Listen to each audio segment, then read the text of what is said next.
Dirty Harry, Clint Eastwood throwing out the first ball. Play misty for me.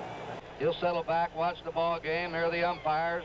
Marty Springstead of the American League behind the plate. Augie Donatelli of the National League at first. Jerry Newdecker of the American League at second. Paul Fryer of the National League at third.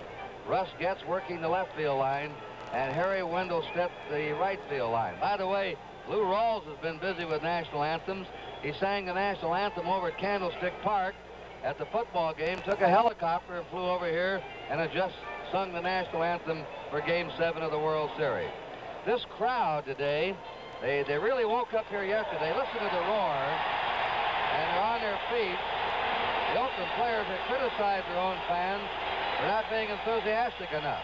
Well, I guess the message got through because they were on fire yesterday, and they're about as enthused as the fans that you have at Shea Stadium when the Mets are home. Outside of one player, it's going to be an all right-handed batting order for the Oakland A's. This man, Ken Holtzman, won the opening game. He's lost one. He's really pitched only a third of an inning in the last week. He was knocked out in the first inning Wednesday night in New York. He started the opening game of the series last Saturday. Maybe it was a blessing for him because the latter part of the season he tailed off. He had 10 days rest and looked very good in the playoffs, pitching a powerful game against Baltimore. And let's take a look at him in slow motion as his teammate, Catfish Hunter, who won yesterday, makes some comments about Ken Holtzman. Kenny Holtzman's a control pitcher like myself. He's got to have his control of the wind today. He's got to keep the ball low and hit and throw to spots. And he's got a good breaking ball. The only time he throws that is just to make the guy swing at a bad pitch. He doesn't try to throw it for a strike. If he has his good control today, I think he'll win easily. While Holtzman warms up, John Matlack has just completed his warm-ups. He has his jacket on. He's walking in toward the Met dugout. John Matlack. There he is. And the New York Mets' hopes rest on the youngster today. So here we go now. We're ready for the championship game. And in here to tell you about the play-by-play of the first part of the game, well, it's been our privilege to work with again the outstanding broadcaster of the Oakland A's, Mr. Monty Moore. Thank you very much, Kurt, and hello once again, everybody. Wayne Garrett, leadoff batter for the Mets, has 5 hits in the series. He's been up 25 times, and Holtzman starts him off with a strike. You talk about electricity in the air. It is here today. It should be. It is the 7th game of the Classic of Baseball. There's the curve from Holtzman as he shows it early today. He misses with it. It's 1 ball, 1 strike. Wayne Garrett, born in Brooksville, Florida, lives in Sarasota. Fouls it back. It's foul, strike 2. 1 ball, 2 strikes.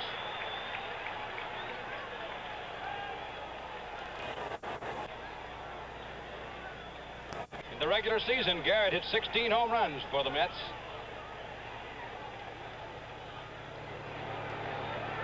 Curveball, he got him looking, strike 3. This telecast is presented by authority of Major League Baseball and is intended solely for the private, non-commercial use of our audience. Any publication, reproduction, retransmission, or other use of the pictures, descriptions, and accounts of this game without the express written consent of the Commissioner of Baseball is prohibited. Felix Millan, second baseman.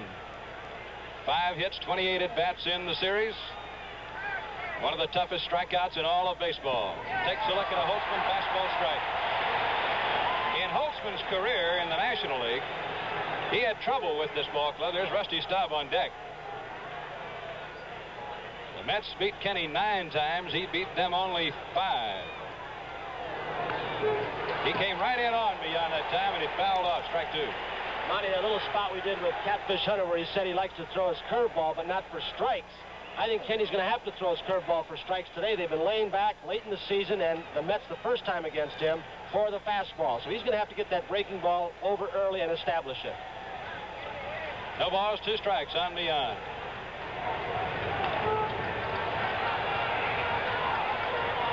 It's some kind of a play. Hit him on the foot. Foul ball. Millan fouled that ball right down on his foot. No balls, 2 strikes.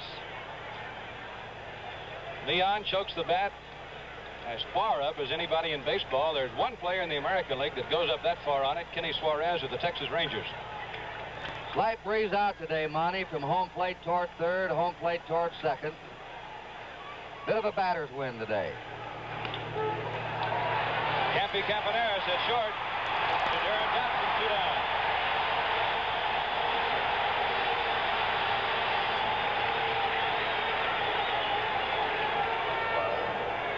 Holtzman appears to be keeping the ball down low. Campaneris, one of the outstanding players in the series. He and Harrelson have been just sensational defensively. Here's Rusty Staub. Rusty has had a very fine World Series, 9 for 22. Interesting to see how they're playing him now. They're trying to get the attention out in center field. Jackson is from the A's dugout, and they finally move him into left center against Staub. Curveball, and it's hit into left center. Jackson moving over. He's got it. 3 up, 3 down. After 1/2 inning of play at the Oakland Coliseum, the score, the Mets nothing, the A's coming to bat.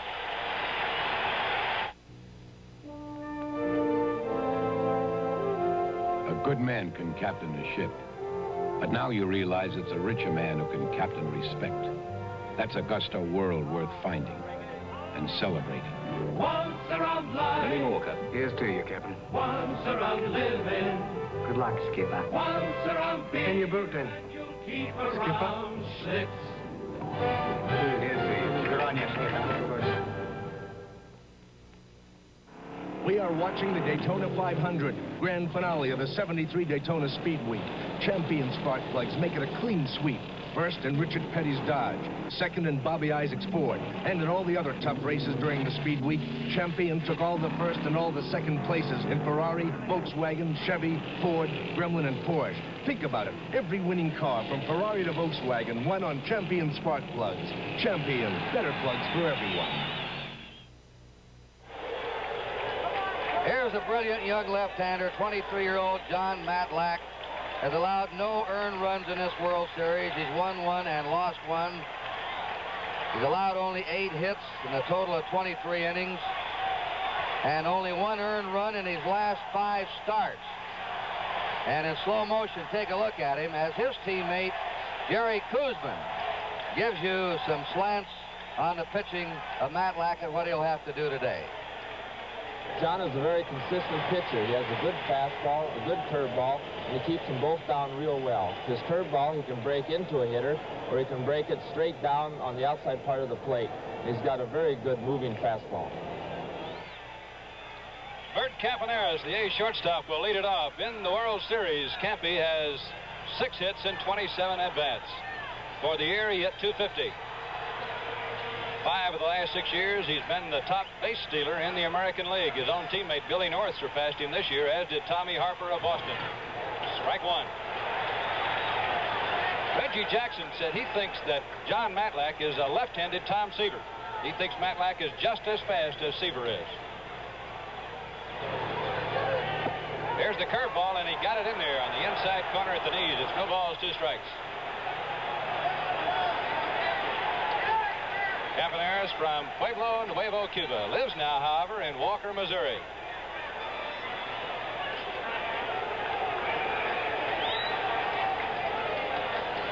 Campaneris trying to converse with Marty Springstead, an American League umpire. He didn't like that last call, but it's there on the board, 0-2. Curved him again, and it's fouled away. Wonder how Marty is with his Spanish.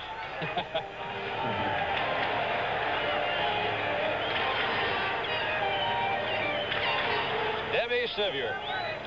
She's improved her throwing considerably in the last 3 years here. She used to couldn't get it back to the dugout at all. But she's grown up and learned to throw. Shooting at that outside corner with a curveball. Matlack thought he had it. Obviously, he missed it. 1 ball, 2 strikes. Matlack, the $50,000 bonus boy, signed the same year that Bloomberg, Mayberry, Gritch, Rader, and some of the other top names in the major leagues today. He stayed right with a breaking ball on Campaneris, and Wayne Garrett throws him out.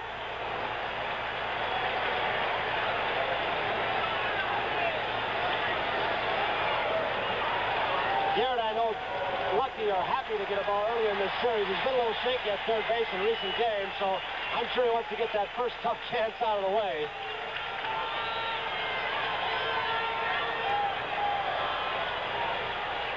Now for the Oakland A's, Joe Rudy. Here's Campy. Matlack has had a good breaking ball, changed speeds that time, and he can really run on a routine ball hit the third. Here's Joe Rudy, who's hit the ball hard in the series. He has 7 hits. Breaking ball is low, and he's staying right with it. Control might be a factor for Matlack. He averaged nearly 4 walks every 9 innings this season. But in the World Series, he's given up only 4 walks in 14 innings. He's been around the plate very well. He's had pressure games before. He's been in that final hectic week of the National League East, then in the great playoff series with the Cincinnati Reds. Now this is the 3rd game he's pitched in this year's World Series. He's staying with that curveball. It's up high. From behind home plate on the third base side, you look right down the right field line. See the umpire alignment, 3 of them used down each sideline.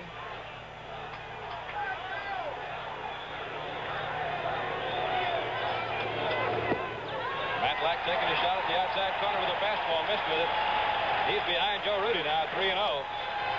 And if the Met scouts have seen any pattern at all in the last 3-4 weeks following the A's, they have seen that Dick Williams very rarely gives a take sign on a 3-ball, no-strike count.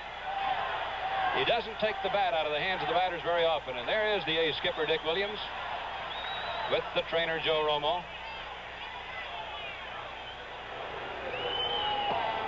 He looked at it, ball 4.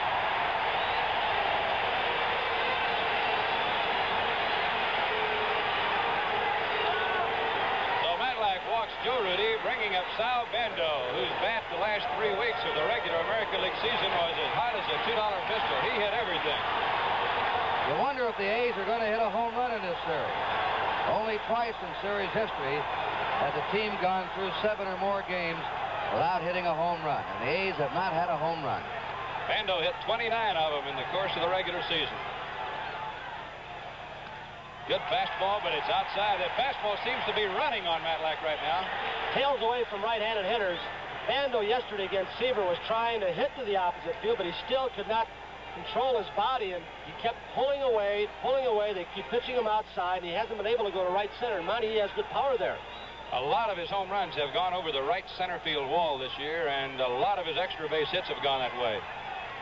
It's interesting to see how they've changed defensive strategies in the outfield for several hitters in the series. Bando is one of them. They now play him straight up everywhere.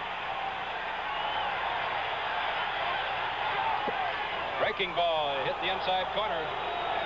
Here's a look at the outfield. You can see the center fielder, Hahn, who keys the shift for a defense straight away on Bando, right up the middle. He opened the series playing him in left center.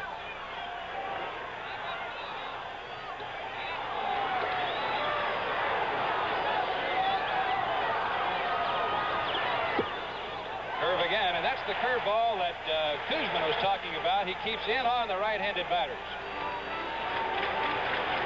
2 balls, 1 strike on Sal Bando. Rudy off first.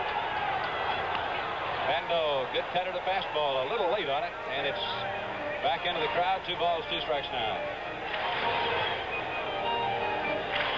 Matlack spent 3 years in AAA ball, which is rather long, really, for anybody in AAA ball, but Bob Sheffing, the general manager of the Mets, who's done such an outstanding job, wanted to make sure that this great prospect was ready when he got here, and he obviously was. He was the National League Rookie of the Year.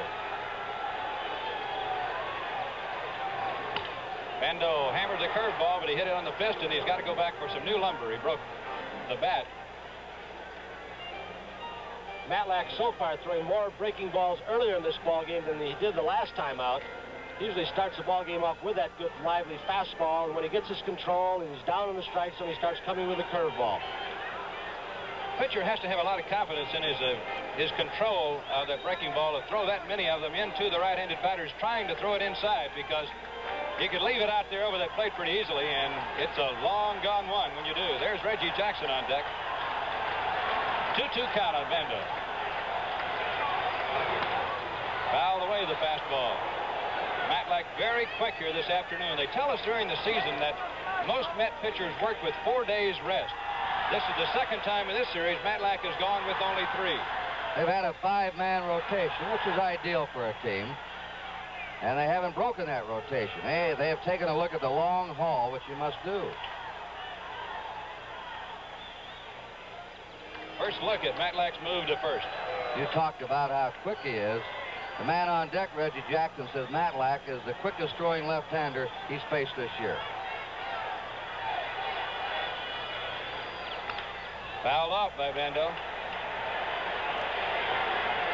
Reggie Jackson, who really works on coming up with quotes that'll get into the papers, says that Nolan Ryan, people ask how fast Nolan Ryan is. He says he's quicker than instant coffee.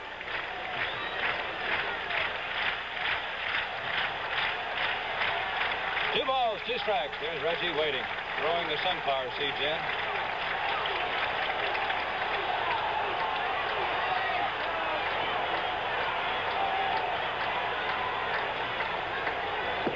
Struck him out. Went to the outside part of the plate with that fastball, and Vando didn't get around on it. There are 2 down, and here's Reggie Jackson. Here'll be the key of the game, I think, how Jackson can handle left-handed pitching. And he's hit, the A's have gone in this series. But he's only hit right-handers. He hasn't done very much against left-handers. If they neutralize Jackson, that'll be a big key. He's had a unique series. He's had 8 base hits, but they've been in bunches. He had 4 in one game and 3 in another.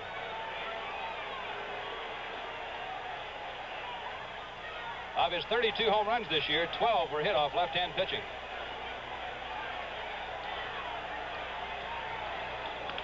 Check swing roller. There's a big out. Garrett gets it, and he does. Jackson loses his swing.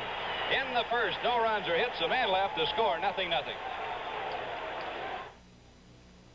This is the year to go Charger style. This is your year to be you. Travel the road with a larger... Wow, Lee, that's awful. What's going on? You're no singer. You ever hear of a Doug Sanders Golf Classic or a Lee Trevino Classic? Of course not. Most of them are named after singers. Some won't practice. Oh, well, who cares? I've got my own classic anyway. You mean the Lee Trevino Classic? 3 of them, right over here. Not just cars, old buddy. Dodge Chargers 3. Mm-hmm. Classics from day one. That Charger SE's mine. When they invented the word style, they were looking right at this car. Got a grill and looks, Lee. Same thing on the Charger Coupe here. Classic Dodge engineering, too. Torsion bars, electronic ignition. And the Charger hardtop over here, both got 6 seats worth of comfort. Care to join me? 'Cause this is your year to go Charger style. This is your year to be you. Hi, Stacy. You ready?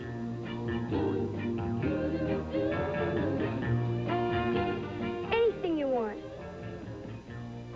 I'll have a Big Mac, a large order of fries, and a Coca-Cola. How much is all that going to cost? Oh, I'll have the same. At McDonald's, even a guy who mows lawns for a living can be a big spender. You deserve a break today at McDonald's. I try to pitch my normal game. I throw mainly fastball. I'll try to mix in a few curves, but basically I'll try to pitch the same way I normally do, is keep the ball down and away to most of their hitters. And I think that Jones and Staub, 2 of their most dangerous hitters. If I get in a spot, I might try to pitch around them in a particular situation, but there's no tomorrow, and I feel that Dick's going to go with everybody today, so I'm just going to do the best I can.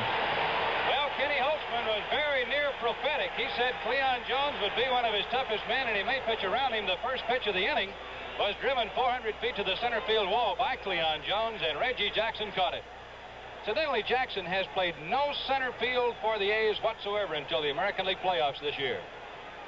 That job was handled by Billy North, who was injured last 2 weeks of the season. Here is John Milner. Backs off from a curve that is high and inside. 1-0. He led the Mets in home runs, Milner. He's had 8 hits in this World Series. He'd been up 24 times.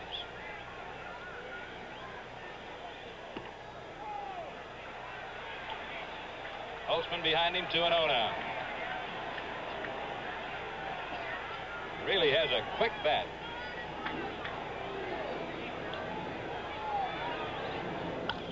Popped it up. Dick Green backing up in a short right. Makes the catch. He had a little tough trouble with that one. The sun is very, very bright here. The skies right overhead are blue.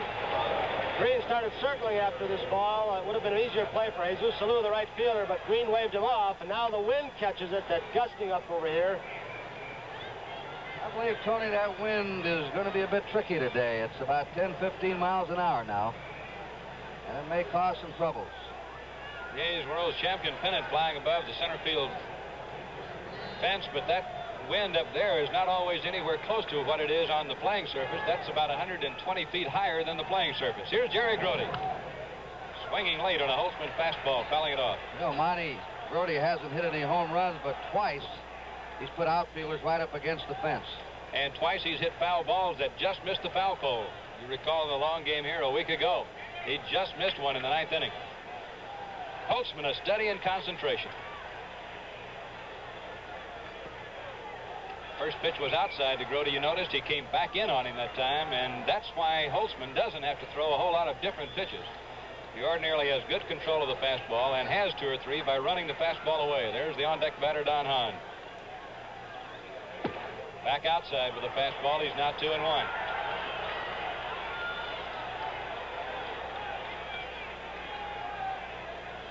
Holtzman has pitched 2 no-hitters in the National League, one of them without striking out a batter.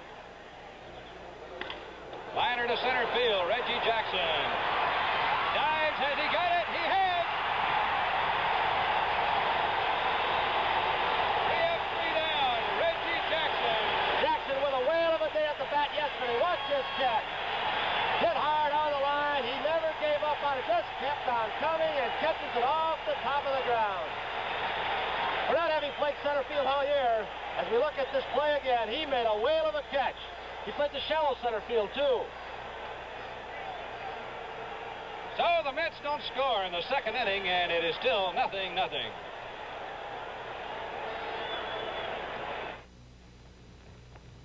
The bull, symbol of strength and confidence. Today, signature of a company, Merrill Lynch. Total assets, $3.6 billion. Net worth, $449 million. Securities held for customers, over $20 billion worth. Merrill Lynch, strong, solid, substantial, developing new investment ideas. Merrill Lynch, 29 ways to help you share in America's growth. Get a load of this. Mint-colored knit with deep cuffs and a 22-inch flare. Groovy, man. How about this hot number? Woven matched plaids. My stuff? You kidding? I couldn't make one of these up for less than 75 bucks. So for my kids, I put my dough on Farrah pants. I say, if you can't beat 'em, join 'em. Farrah pants at $10 to $30. Next best thing to tailor-made. Maybe better. The A's have everybody down in their bullpen. The Mets have only 5 or 6 members over in their bullpen. It's interesting to see the contrast in the occupancy of the 2 bullpens today. What you call a full house. Here's Gene Tennis. Good low fastball, and that is the John Matlack pitch that has been so effective against Oakland so far in the series. Gene Tennis, last year's World Series hero with 4 home runs. Takes a breaking ball down and in. It's 1-1. This fella gets the walks. He's walked 10 times. Last year he tied a Babe Ruth home run record with a 4 home run. This year he's tied a Babe Ruth walk record. Strike call. In 6 games he had, I believe, gotten more walks than Babe got, but in a 7-game World Series he still has to get another one or 2. Back in 26, the Babe walked 11 times for the record.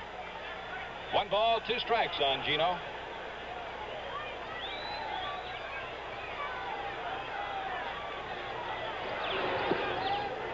Breaking ball again, and it just misses inside. It's 2 balls, 2 strikes. He's really staying inside on the A's batters today, and once in a while he'll move that fastball outside as he did on Bando to strike him out.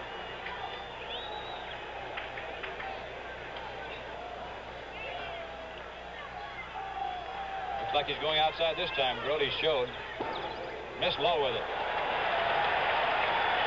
Full count on Tennis. He led the A's in bases on balls this year with 101.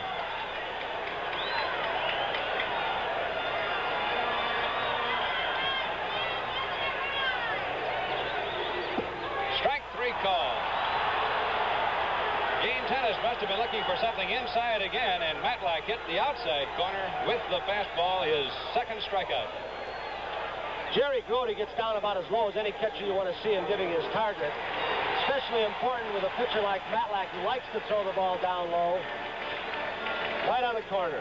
Boy, and you can really see graphically in that shot right there, Tony, how fast that ball is moving. It actually moved the mitt almost off the hand of Jerry Grote.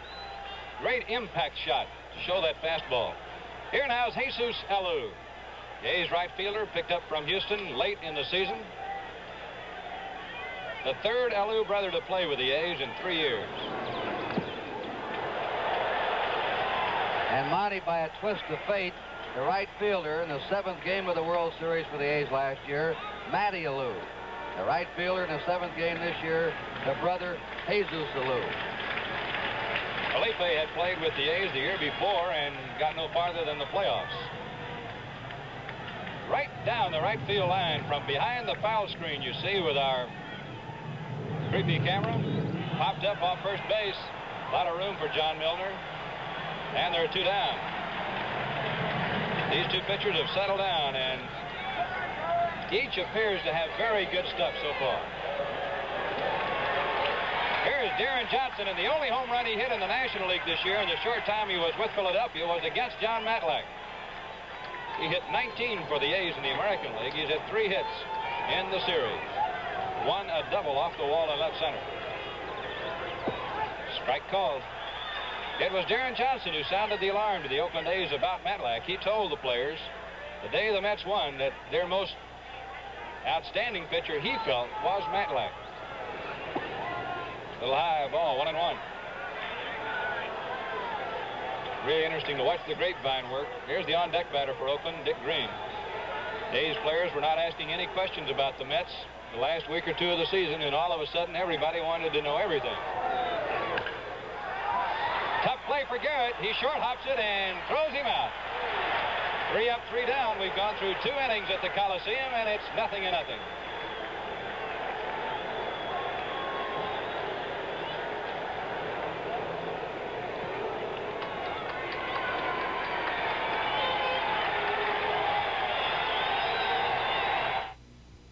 Injector shavers. Now your injector razor can give you a twin blade shave. Because now there's a Track 2 blade that fits injector razors. Track 2 twin injector blades. As the first edge shaves, it lifts the whisker so the second edge can shave it again. With closeness and safety never possible from injector shaving until Track 2 twin injector blades. New from Gillette. For the best injector shave of your life. Nobody wants to look at underarm stains, but they're a real problem. You use an antiperspirant and you still get stains. Stains that won't wash out. Well, now there's a new antiperspirant. The first anti-stain antiperspirant by Right Guard. A new powder so effective, it helps stop wetness and stains. See for yourself. New Right Guard Powder Dry Antiperspirant. It's the first anti-stain antiperspirant by Right Guard. I just bought 3 new cars for these friends of mine. For Mary, I got this great-looking Dart Sport with the kind of room and style Dodge is famous for. Susan, the original sun worshiper. How she loves the optional sunroof I ordered. Elizabeth likes to take a load of fun along, so I got a mini wagon option with a cargo area 6.5 feet long. The convertible. 3 cars in 1. Dodge Dart Sport. It can give a guy quite a choice. Top half of the 3rd inning, Don Hahn, the center fielder for the Mets, against Kenny Holtzman. First pitch is outside, ball 1. Hahn has 4 hits in this World Series and has knocked in 2 runs. Makes his home in Campbell, California, just a little ways from here. Holtzman misses low. It's 2 balls, no strikes. Yogi Berra. He's been in 11 World Series. What do you do with 11 World Series rings anyway? Strike call, 2-1. Dick Williams, this is the 5th he's been in. 3rd as a manager. And he was in 3 as a player. 2. Hahn fouling 1 off.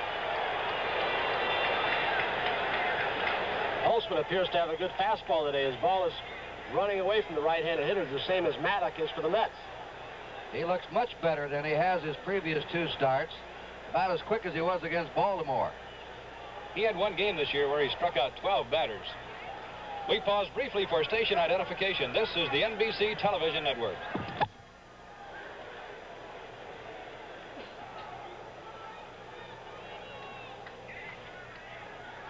The top of the third inning. No score. Don Hahn, the leadoff man for the Mets, takes the fastball inside.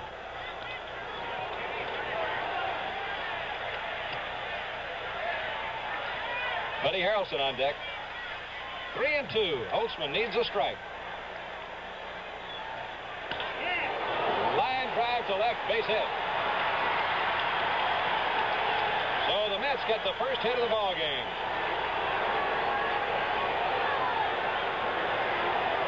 And now Bud Harrelson. And you look for these teams to play for the one run early, I think, because with the way these pitchers are going and with fresh bullpens. But right now with a pitcher coming up next, you look for Harrelson to bunt here or not. Bando up even with a bag at third base. He's playing close just in case. There's your answer. Always interesting about a switch hitter. How does he hit best? Harrelson seems to hit better right-handed. He's hitting .270 this year against lefties and .250 against right-handers.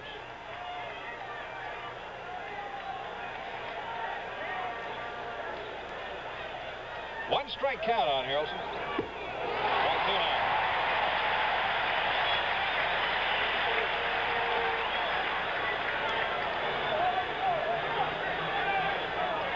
Ken Holtzman of Creve Coeur, Missouri. It's just outside St. Louis. He goes back there for a little while after the World Series every year and then comes back to Walnut Creek, California to live. He wasted that one. 1 ball, 2 strikes. Incidentally, Yogi Berra played in 14 World Series and 10 winning World Series. He was in one as a coach with the Mets in '69. One previously as a manager with the Yankees. John Matlack waiting to bat. 2 balls, 2 strikes on Harrelson.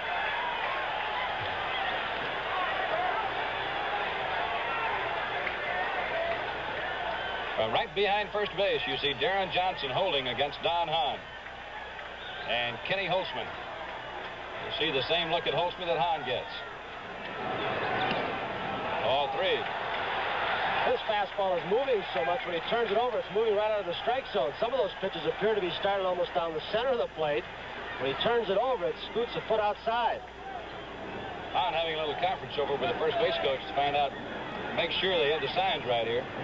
There was quite a shortstop, Roy McMillan. 3-2 count. Hahn's not going. Ball is fouled off. 4 times he led the National League in fielding percent. He was one of the best, playing shortstop for 16 years. They still talk about his defensive prowess. From Bottom, Texas.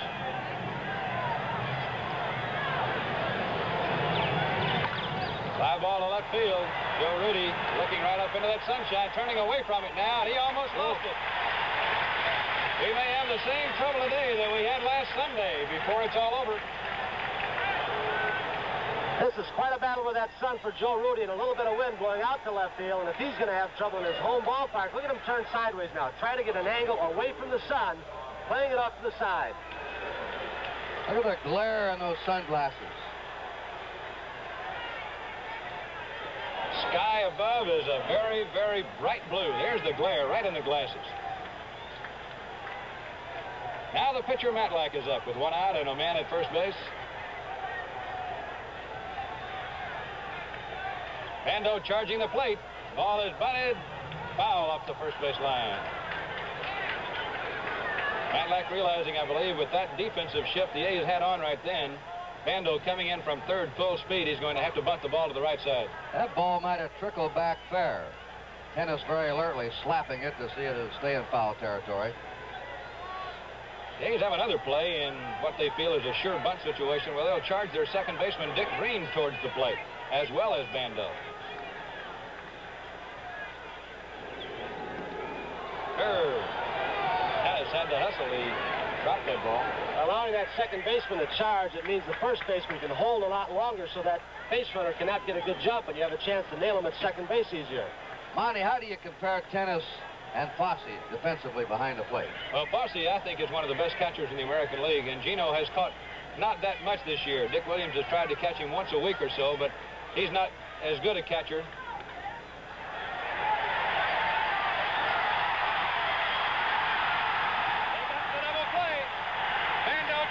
Picked up the bunt, fired to Campaneris, and Campy got it over to Johnson for the double play. In the middle of the third inning, the score, the New York Mets, nothing. The Oakland A's, nothing.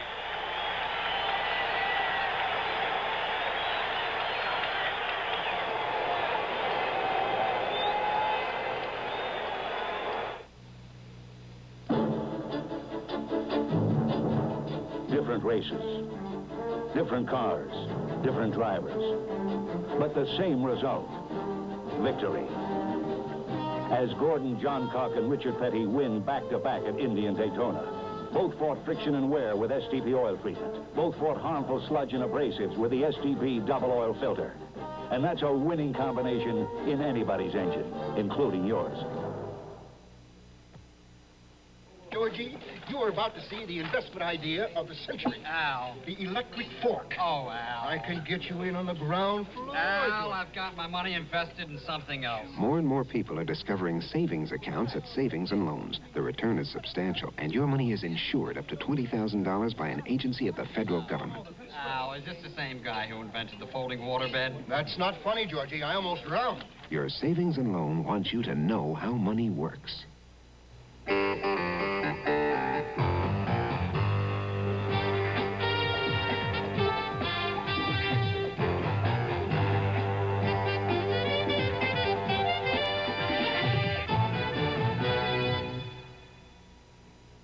Kenny Holtzman and Darren Johnson did a fine job in holding that base runner Don Hahn on that double play to end the inning.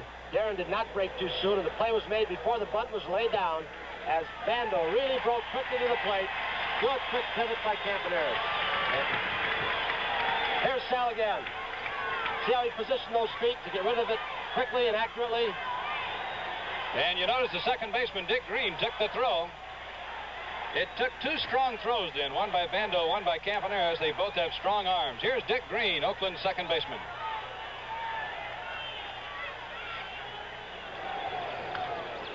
Fouls off Matlack's first pitch. Green for the season hit .260 for Oakland. In the World Series this year, one hit, 12 at-bats. There is no score. Last half of the third inning. It's turned out to be a beautiful sunshiny day in the Bay. There was the curve. Green was almost persuaded, didn't, and it cost him to take strike two.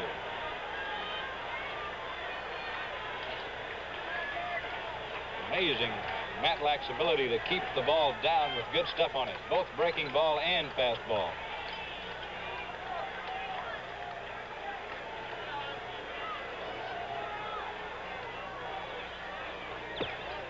Tried to blow him out inside and missed with it. Barring arm trouble, how would you like to have his future? Oh. 23 years old, is it?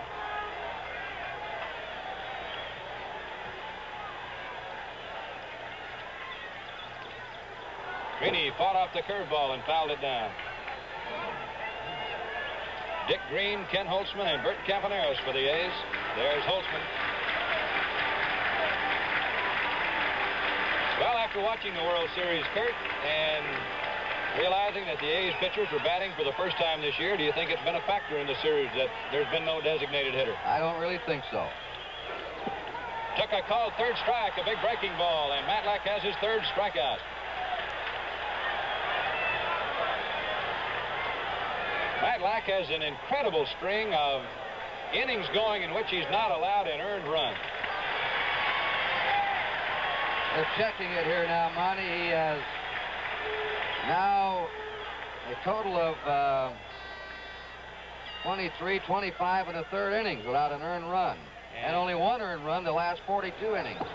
Holtzman, who got a base hit his first game he pitched, swings in the first pitch and misses. That's unbelievable. That's just short of 5 games without giving up an earned run.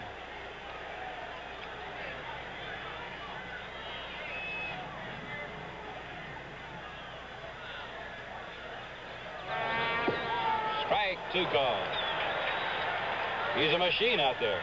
What a beautiful sight you can see from our portable camera from right behind home plate, looking out at the clouds and the flags blowing here in this beautiful ballpark in Oakland.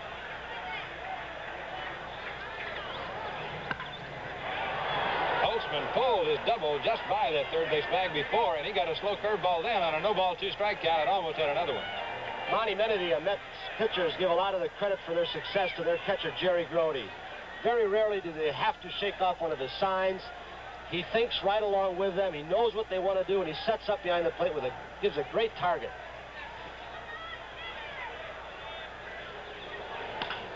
Holtzman, line drive to left field.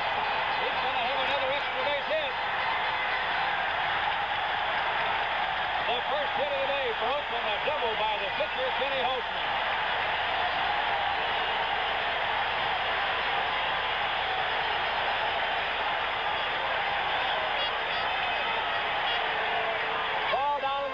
Corner. Third base umpire.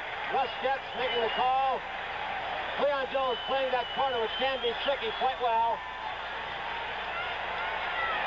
Last time he had a double, he had to slide in the second base earlier in that ball game and nearly hurt his knee. And he's now a 1,000 hitter in this series. 2 doubles and 2 times up. Well, the designated hitter couldn't have done any better for him than he's done. They're having to take some refuse off the field out in straightaway center. So the groundskeepers are out there holding up the game right now. Bert Campaneris and Joe Rudy now will both have shots at knocking in Ken Holtzman. There's the commissioner of baseball in his box, and American League President Joe Cronin. And many believe that next Tuesday, Joe Cronin might become the chairman of the board of the American League and resign as president. And the American League might be looking for a new president. Fly ball to right field, hit pretty well.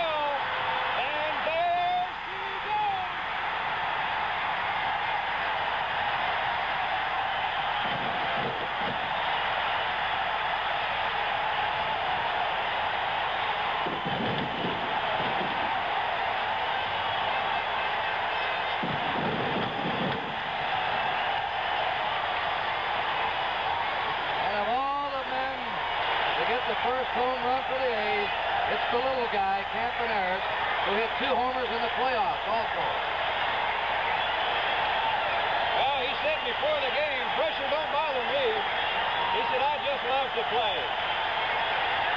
Well, I've seen Campy hit a lot of home runs in his big league career. He hit 22 one year. There's Charlie Finley. Very happy man right now. His son, Charlie Jr., is usually right there with him, but he got called back to LaPorte, Indiana, where his wife, Doreen, is about to have a baby, and he went back there watching in the hospital there today.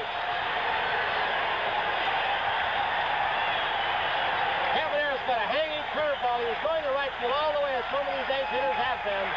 Look at Staub. In disgust, hitting the wall. That wind is blowing out that way, too. That helped him. Here's Joe Rudy now. Well, there's another curveball hung up there. I definitely believe after it's over, Campaneris will just say, I was just trying to get a hit going to right field, but he got under it. There he is. The A's little road runner. Fantastic little player. Talking with Alan Lewis. Again, the curve, and it misses high and away. It's 1 ball, 1 strike. The last home run the A's hit was by Campaneris in the 3rd game of the playoffs with Baltimore in the 11th inning. And he comes through again. 1 ball, 1 strike, 1 out. First 2 earned runs given up by Matlack in the World Series.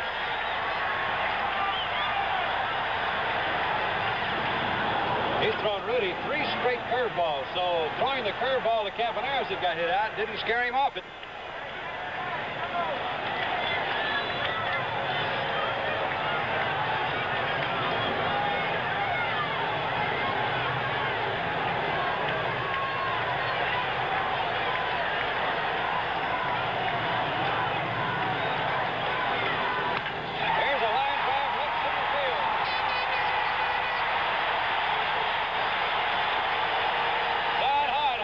Single. He threw 1 more curveball, and he hung in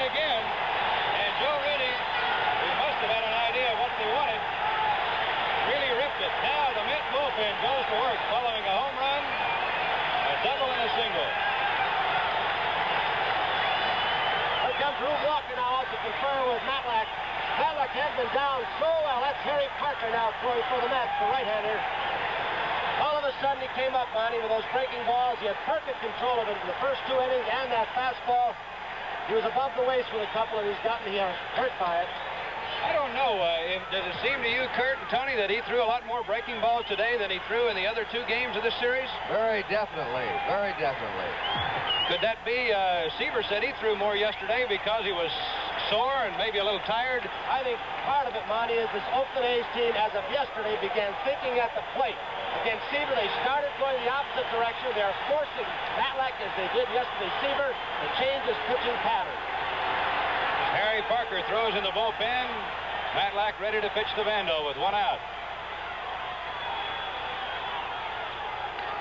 Popped it up on the infield. Milner makes the grab, and there are 2 down. Boy, it's always a big out when you get a big hitter in the middle of a rally. And when he got Sal Bando right there, he got a big out. Here's Reggie Jackson now. Reggie Jackson made that incredible catch out in center field, and I think as well as catching it, what made it great was his ability to hold on to it after he crashed into the ground. He's made 2 or 3 outstanding plays in center field in this series. And he made 1 in the playoffs against Baltimore, just running full speed out into left center field. Yogi Berra with some instructions to somebody.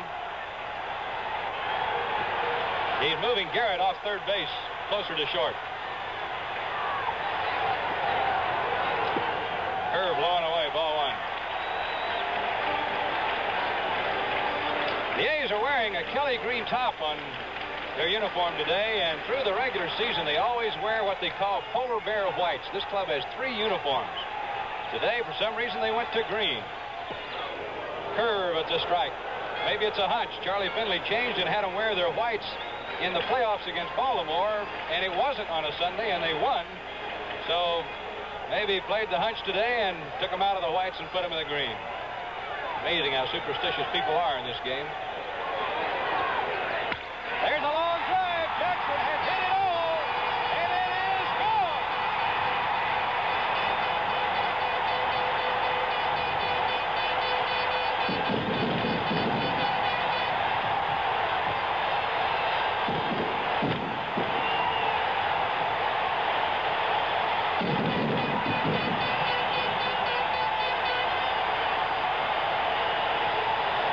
Would you say he's a little fired up?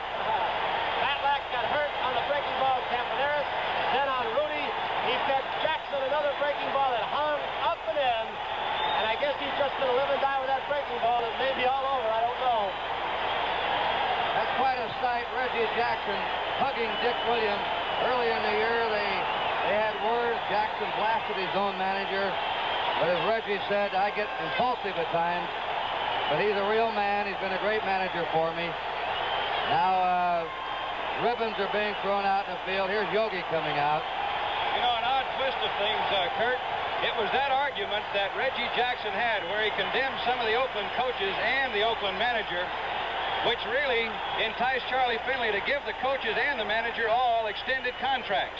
And now here we are in the World Series, and Dick Williams has said that he is giving up those 2 years and is leaving the A's organization. And here comes Harry Parker in. There's a break in the action here in Oakland to score. The A's 4, the Mets nothing. Dodge did an ingenious thing to the pickup truck. They added 34 cubic feet of space right behind the seat, thereby creating the first club cab pickup. And in 1974, Dodge did another smart thing.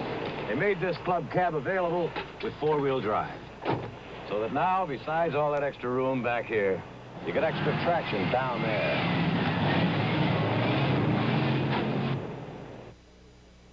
Right now, it's Party Pleaser Month here at your nearby Kentucky Fried Chicken store. So come on and have a party with my good hot Kentucky Fried Chicken and fixins.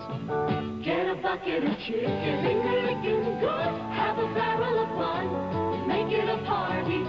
Get a Kentucky Fried Chicken party, everyone. America loves what the Colonel cooks. A good time, party time, barrel of fun.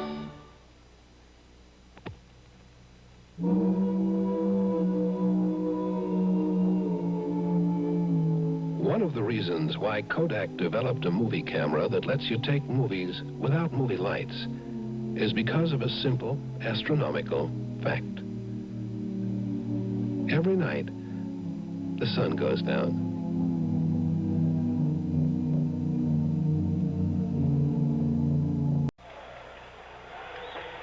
At the Oakland Coliseum, the 7th game of the World Series, the new Met pitcher is Harry Parker. It's his 3rd game of this World Series.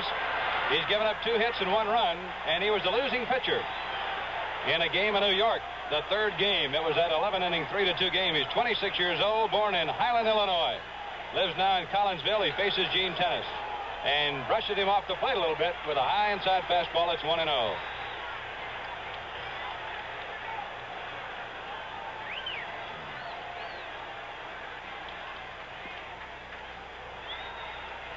Reggie Jackson, with those runs batted in, has just moved into the lead in RBIs in this World Series tournament.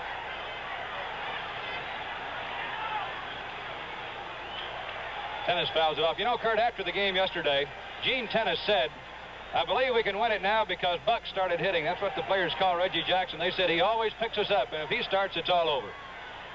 Well, he's important in that lineup. It's a long ways from being all over, but he's given the A's a 4-0 lead. Curve in the dirt, it's 2-2. We've had an interesting pattern in every one of the 7 games. The home team has scored first. 2 balls, 2 strikes on Tennis.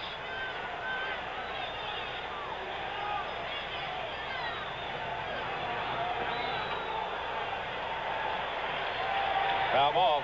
You know, by the time 7 games of a World Series, the other team has looked at one starting pitcher 3 times.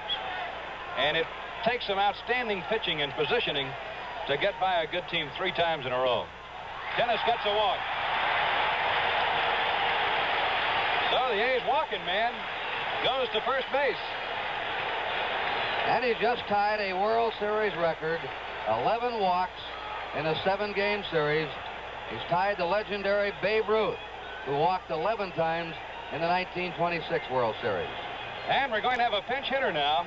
Vic Davalillo will be coming on to bat for Jesus Alou, and I would imagine this would be a defensive move about as much as offensive, because the Mets do have basically left-hand relievers, but Dick Williams has put Davalillo in for defensive reasons when the A's have had a lead before, and I would imagine that he's going to let him hit here, and he had planned to put him in for defense anyway. So it's Davalillo for Alou, and that will put Reggie Jackson back in right as Ray Sadecki starts to throw. And when Davalillo goes in, he'll be in center field. Ray Sadecki throws in the Met bullpen. Well, this is clean the bullpen day here. There's no need to save anybody. Yogi said everybody's available except Tom Seaver. Davalillo 1 for 8 in this World Series. Parker gets a strike on him. There are 2 out and 4 runs in. Campy Campaneris with a 2-run homer. Reggie Jackson with a 2-run homer, and Jackson really clobbered his. It went up into the bleachers. Fouled off. No balls, 2 strikes.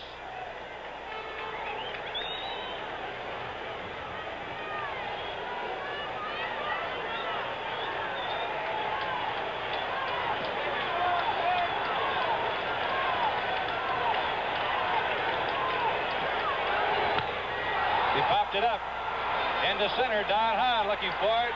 Harrelson pointing it out for him. He's got it all the way, and that retires the side. The A's score 4 runs on 4 hits. There's 1 left, and the score after 3 innings, 4-0 Oakland.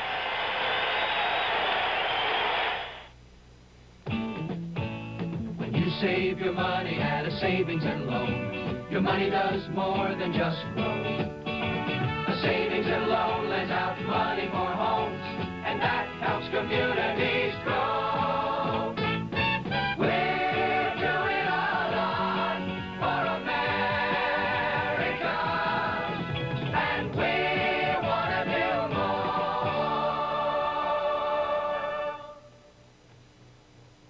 You're listening to my voice over a realistic walkie-talkie. The reason you get this kind of clarity for under $70 is that Radio Shack doesn't just sell this unit. Radio Shack designs it and Radio Shack engineers it. And that makes this walkie-talkie reach out from the crowd, even from one rim of the Grand Canyon to the other. The realistic walkie-talkie. There's only one place you can find it. Radio Shack. A program note, his boyhood years, his family life, and the pressures of his 20-year career in baseball are features of the long winter of Henry Aaron. An NBC News special program tonight at 10 Eastern, 9 Central Time, right here on NBC. New center fielder for the Oakland A's is Vic Davalillo. And Reggie Jackson has moved over to right where he got a standing ovation. He's still giving his salute out there to the Reggie's Regiment is what that area is called. He has a big legion of fans out there. Wayne Garrett against Kenny Holtzman takes up high for ball one as we start the fourth inning. Holtzman has given up only one hit, a single to left, and that was to Don Hahn.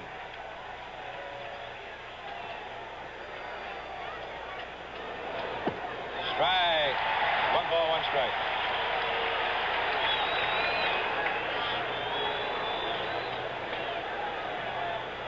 Wayne Garrett, a good leadoff man for the Mets. Strike 2 call. Kenny Holtzman's theory now will be to not give him anything. He'll try his best not to walk anybody and make them earn everything. It takes a lot of hits to beat you if you're not giving them something.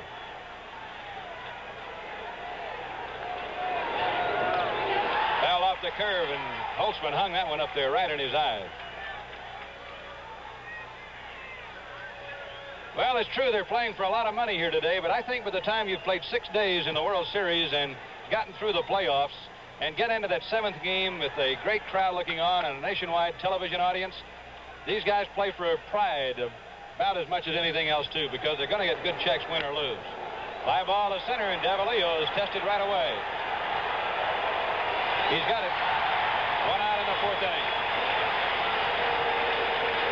Last year, the winner of the World Series got $20,705. The losers got $15,080, and the players feel they're going to get more than that this year.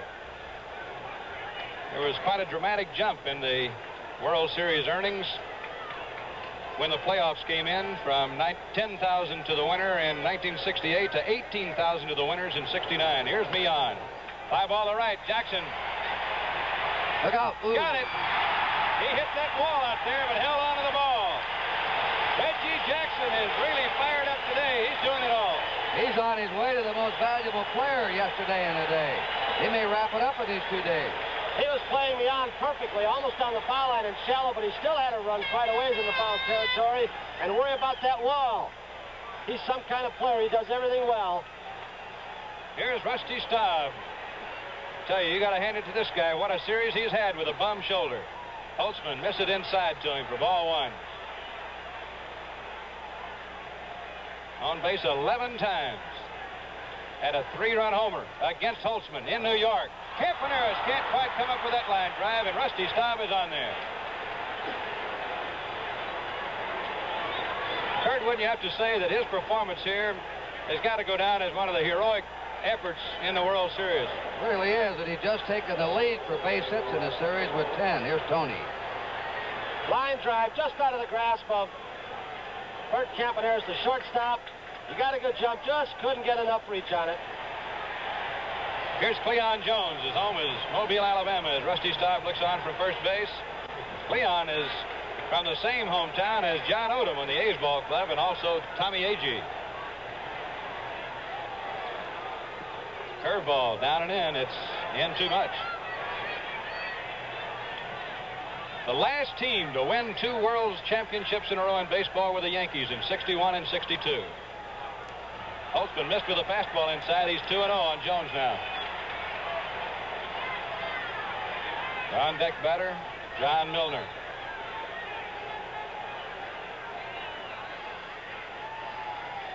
Fourth inning.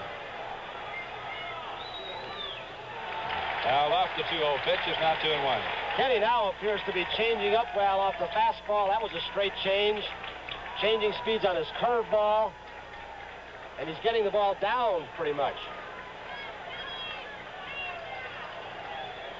Holtzman last year won 19 games for Oakland in his first year with the A's, and this year he won 21.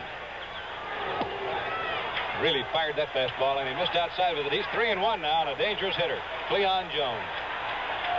Darren Johnson's playing behind Rusty Staub at first base, as you can tell. Rusty's not much threat to go. It's 4-0, and Mets don't run that much anyway.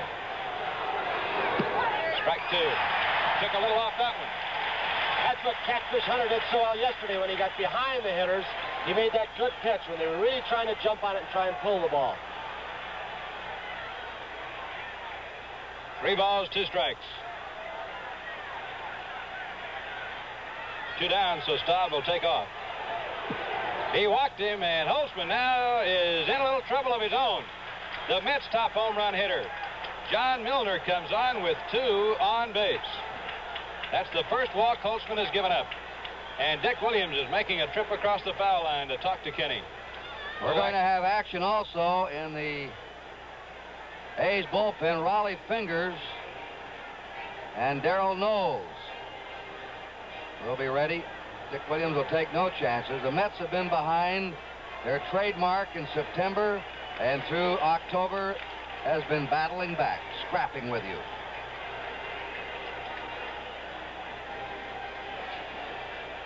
John Milner.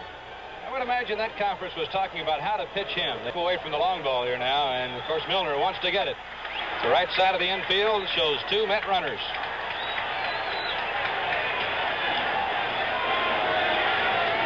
Went after him with a high, hard one and missed with it.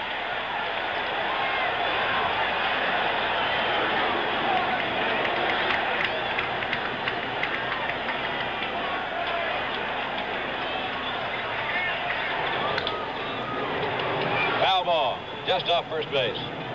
Holtzman very rarely is going to be hurt in a critical situation with a curveball, so he may just stay strictly with the fast one here.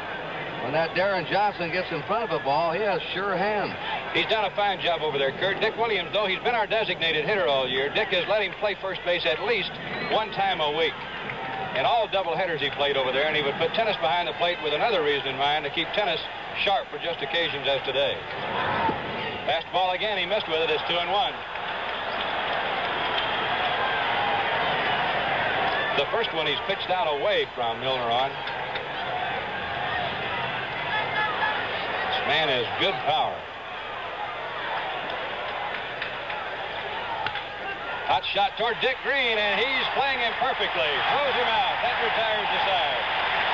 No runs, 1 hit, 2 left on to score in the middle of the 4th inning. The A's 4, the Mets nothing.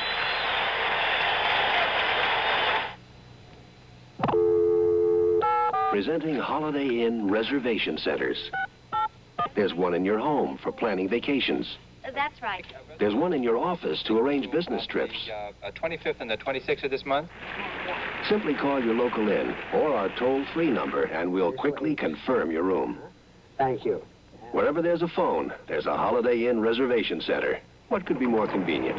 Holiday Inn, the most accommodating people in the world. When Old Man Winter throws his Sunday punch, you can bet corrosion is out to get your car's cooling system, too. The answer, Prestone 2, Winter's Summer Protection. Only Prestone 2 has a patented...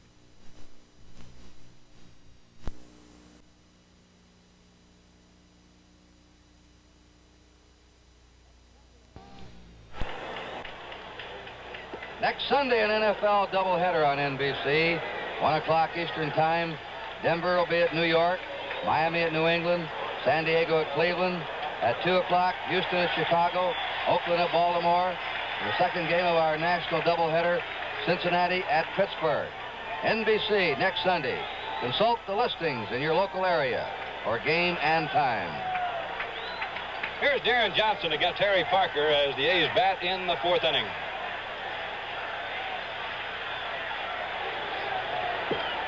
Good breaking ball, strike call.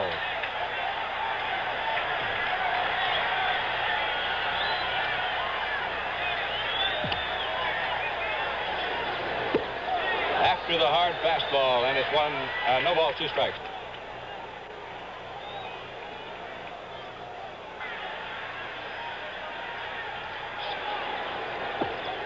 Inside, it's 1 ball, 2 strikes.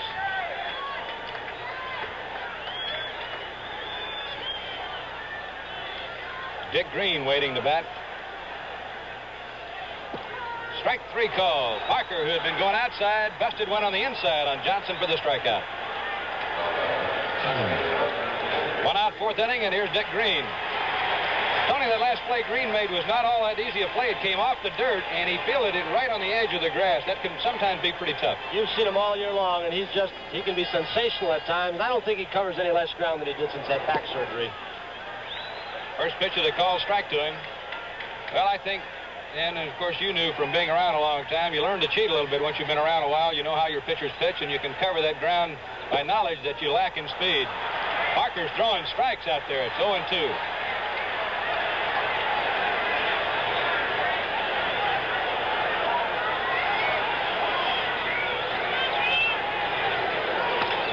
Little looper.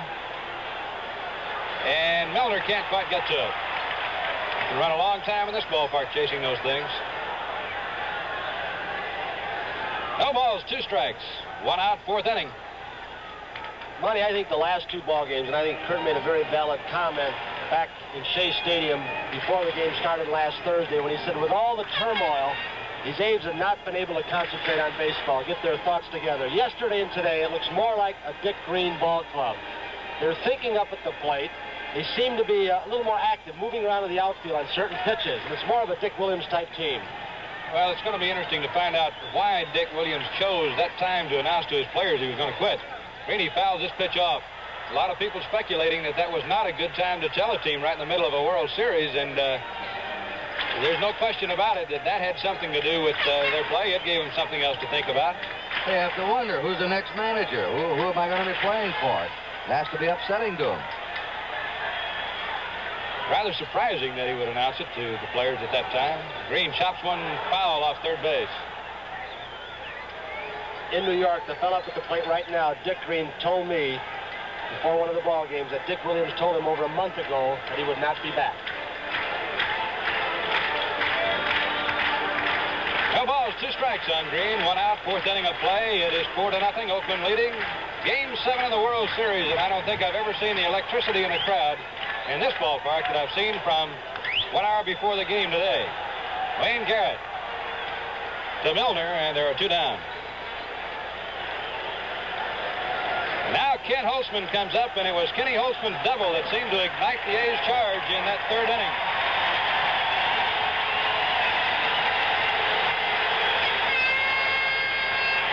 You see a lot of Kelly green and gold around the ballpark in the fans. You know, there are a lot of writers who ridicule the A's colors and their uniforms, but you look all around baseball, there are a lot of colorful uniforms now, and it has become an identifying color throughout the Bay Area for the A's.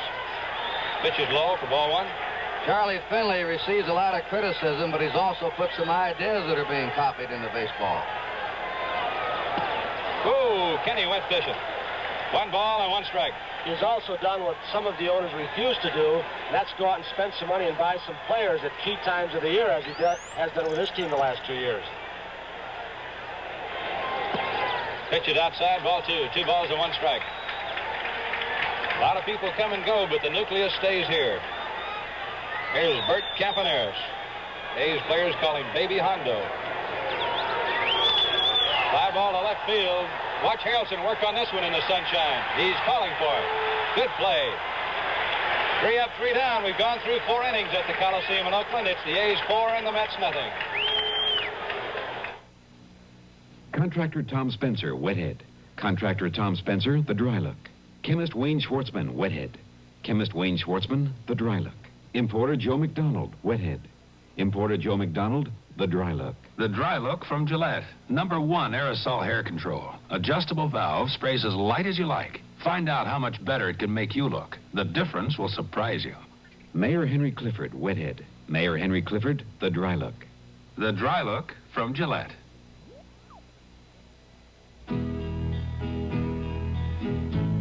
Name? Jerry West. Occupation? Playing ball. Shave? Double edge. Once I learn something, I stay with it. Blade? Gillette. What else? Nearly half the guys in this country are double-edged men. Gillette's kind of men. From super stainless to longer-lasting Platinum Plus, Jerry West is just one of them. Gillette, we made the first blade, and we're still the first blade. Hi, I'm Willie Mays. Not everyone plays in the Major League as long as I have. But don't you know that more than 75 guys are playing over 10 years in the Major Leagues today? I'm in my 23rd year. But if I had to go into another sport, I probably would have hung up my uniform a long time ago. Now, I earn a great living and meet a lot of great friends. More important, I have a lot of fun. Frankly, I can't imagine ever being out of baseball. Now, baseball is a great career. The preceding announcement was made on behalf of Major League Baseball. Quick final football scores, Monty. Baltimore beat the Lions 29-27. Miami 27, Buffalo 6. Cleveland 42, Houston 13. The Redskins 31, the Cardinals 13. Pittsburgh 26, the Jets 14. New England over the Bears 13-10. Minnesota remains undefeated, knocking off the Eagles 28-21. All final scores. Hit the top half of the fifth inning, and Jerry Grody, who lined out to center field in the second inning, only to be robbed by Reggie Jackson, who made a sparkling catch out there. Will lead it off to Hahn and Harrelson.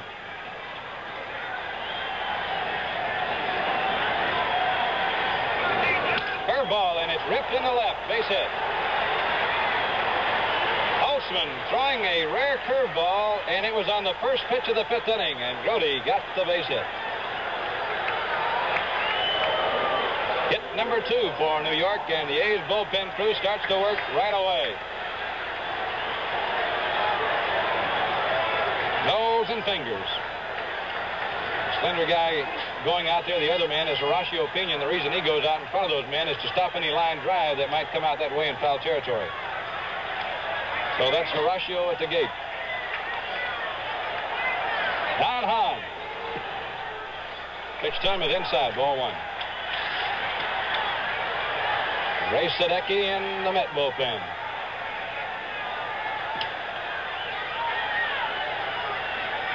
There are a lot of days off after today. That's how it looks from right behind home plate on the third base side, looking down the first base line. Holtzman misses outside. He's missed inside and outside to Hahn. On deck, Bud Harrelson. The A's first baseman, Darren Johnson, still playing behind the runners at first base. Hahn takes a strike. You can really tell when Holtzman takes something off the fastball just to get it over.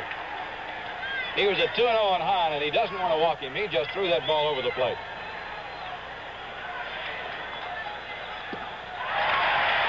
Strike 2. You know, the old baseball cliche, nothing on the ball except the president's name, the league president's name. They use American or National League baseballs in the World Series.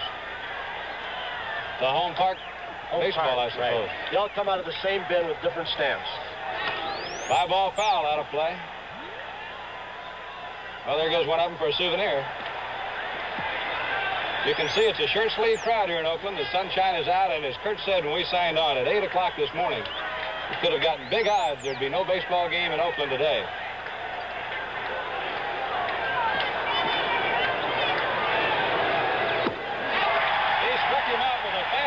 Just exploded over that outside corner. He really has good movement on that fastball. When he turns it over, starts in the strike zone, and they're really waving at it. It's about a foot outside, really turning it over. With a runner at first and 1 out, Bud Harrelson, the batter.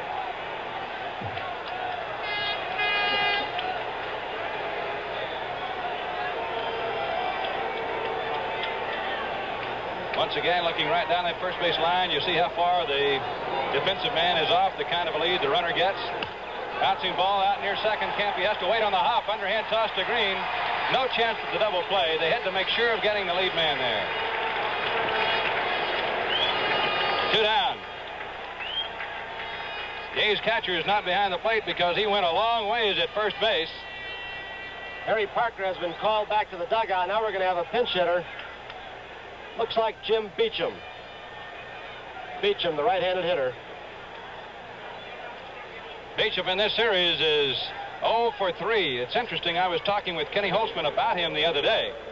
And it's interesting that Beecham has not hit a home run for the Mets this year, but Holtzman says, don't let that fool you. This man is as strong as anybody if you throw it in his power. He's born in Bonita, Oklahoma, lives in Grove, Oklahoma, 34 years old. He's been around a long time. Attended Oklahoma State University. 16th professional season, beginning in the Cardinal organization in '58. He's played for the Cardinals, Houston, Milwaukee, Braves, Atlanta, Cincinnati, Houston, St. Louis again, and then the Mets. He's got a well-worn suitcase. Jim Beecham as Sadecki throws in the bullpen. He'll be the new man.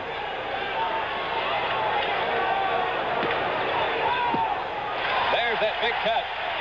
This is the kind of ball game he pitched in that championship series game against the Baltimore Orioles, right down low on that outside corner. No balls, 1 strike the count. There's the curve, and it's up high, a ball, 1-1. A lot of the A's players were saying that they felt it was really a good omen for the 7th game that if Holtzman were to pitch it, he got knocked out in the 1st inning of his last start because it gave him that many more pitches to be strong on. Beecham, almost persuaded, took that one high. It's 2 balls and 1 strike. At first base, Buddy Harrelson ready to go. It's odd now that with 2 down, Darren Johnson is holding the runner at first base. Two balls, 2 strikes.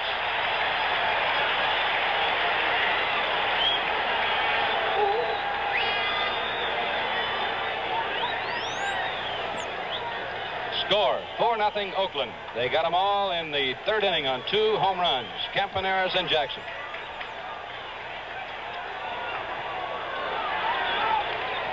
Beecham went up high after that Kenny Holtzman fastball and fouled it away.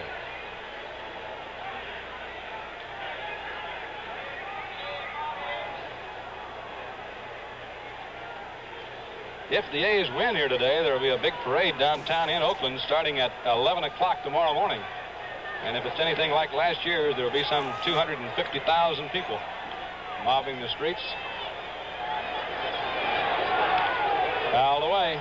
If the Mets win, what do you think that parade in New York would be like? Wow. 250,000 on 1 block. Yeah.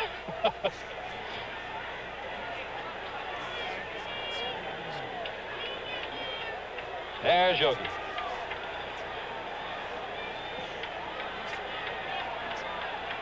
Two balls, 2 strikes. Gene Tennis asking for this pitch outside. Fouled off. City of Oakland is criticized for not supporting the A's well enough in the playoffs. It was not a sellout in the opening game of the World Series, but they've made a great comeback here yesterday and today. Full house and the fans on fire. Kurt, the playoff games were Monday, Tuesday, and Wednesday afternoons. Got him with a curve. Kenny Holtzman had been throwing Beecham all fastballs through a big curve and caught him looking. No runs, 1 hit, a man left. At the halfway point of the game, it's 4-0 Oakland. Until we created Slim Dutch Masters Marauders, Peter Revson wasn't really happy with the shape of his cigar.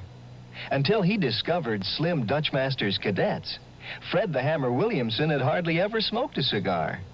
Until he discovered Slim Dutch Masters Elites, Peter Duchin didn't like the way he looked with his cigar. The Dutch Masters Slimline Collection, slim, trim cigars that look as good as they taste. Beauty. If beauty may be defined as grace, spirit, dignity, and strength, surely this is truly beautiful. The 1974 Imperial LeBaron. Precision design and assembly. Extraordinary convenience and comfort. Incomparable visual elegance. Imperial LeBaron. A proud new generation of luxury motor car from Chrysler. This is the last time we'll bore you with a shot. But if the game's over, Oakland wins. The man here, Monty Moore, will be down in the Oakland clubhouse. If the Mets win, Ralph Kiner will be down. I think you're going downstairs too, aren't you, Tony? I'm going to go scramble, yeah. Right. Get wet. I'll stay up here and take it easy. We really do want to thank you all for your attention, for your letters, your telegrams, and your interest in the 1973 World Series on behalf of NBC. Thank you. Now, as we go to this last half of the ball game, it's our pleasure once again to say, Kurt and Tony, it's been fun working with you. After today's game, Tony's got a long, easy winter ahead of him. You just keep rolling right on and working, because the name Kurt Gowdy is synonymous with every big sporting event in the country. And here he is, ladies and gentlemen, Kurt Gowdy. Thank you, Monty, and don't go away. Last of the 5th inning, Campaneris has grounded to short and hit a home run. Ray Sadecki's the new pitcher, and Campaneris has a strike on him. Ray Sadecki, 32 years old. Born, lives in Kansas City, Kansas. His 4th game of the series. 1 ball, 1 strike. He saved the 4th game for the Mets, the 6-1 game, pitched a scoreless 9th inning. There's a base hit by Campaneris. Cleon Jones over, lets the ball get away. Campaneris coming into second. Holds at second base. Jones is down on the grass. Jones lost his footing just as he approached the ball, and I don't know if he sprained his ankle, stepped in a chuck hole, a piece of turf gave way, but he's still down in left center field. He appears to have injured his ankle as he slipped.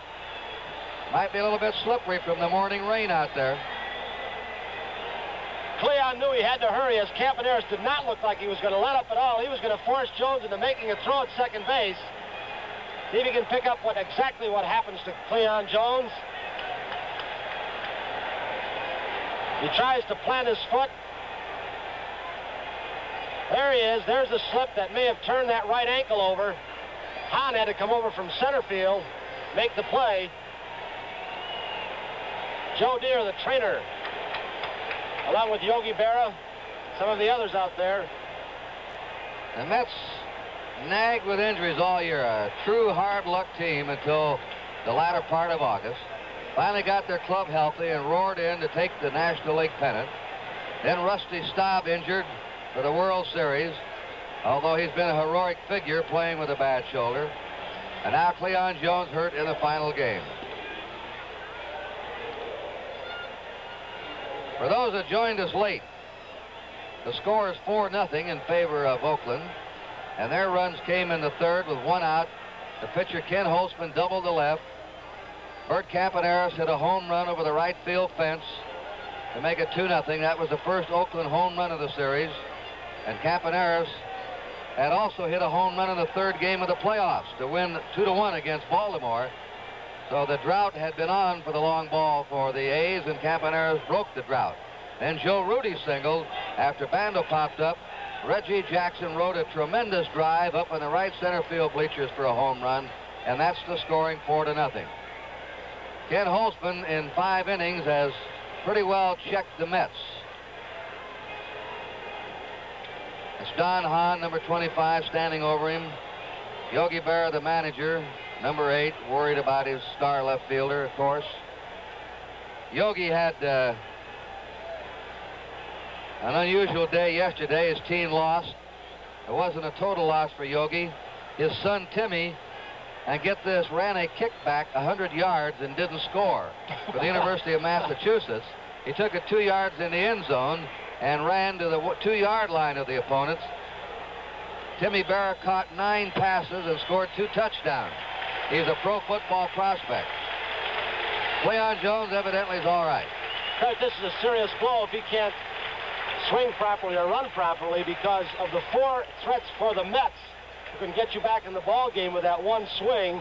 He's the only right-handed hitter, and with Holtzman out there, Garrett, Staub, and Milner, of course, are nullified somewhat from the left side. Rusty Staub all the way over from right field, anxious about his teammate. Jones stays in. That was a single for Bert Campaneris. An error has been charged to Cleon Jones. And we've had our first error of this game. There's Campaneris at second. Now, watch him. He might try to steal third. He likes to do it with a left-hander on the mound.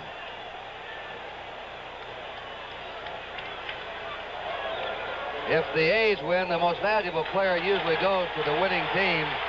Who would be the most valuable player? Probably be between Campaneris and Jackson. It would not be an easy choice. Campy's been very, very solid in every ball game. Reggie's had 2 big games. Joe Rudy, the batter, has been on twice. He's walked and he's singled.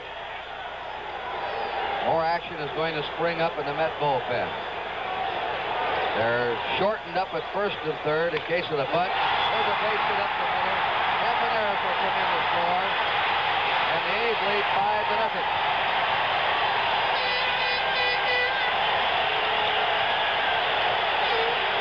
This is the aggressive A's team that won the American League Championship 2 years in a row. They're swinging the bats yesterday and today. It's been amazing how the Met pitchers have been able to hold them down, and I think the most amazing part of all, Kurt, is that the left-handers have done it because Oakland has been a basic right-handed hitting lineup, and today they're finally breaking loose. They were out-hustled by the Mets up until yesterday. A strike. The Mets just look crisper in the field, more aggressive at the plate. George Stone now warming up in the Met bullpen. The A's have bounced back in these final 2 days. They have a 5-0 lead, a fly ball to right. Rusty Staub going back, nearly over his head, playing it halfway with Rudy returning to first. Rusty going back near the warning track. The ball hit very hard in one of the most difficult plays for an outfielder. Once you turn the wrong way, you're in trouble, but he played it perfectly. And here is Reggie Jackson getting an ovation. Jackson had hit no home runs in his previous 14 games. He had a hamstring pull, then he came down with a virus. He didn't play much the last 2 weeks in September. He perhaps got out of the groove. He's a big swinger, and when those big power swingers get out of the groove, they can look bad at the plate.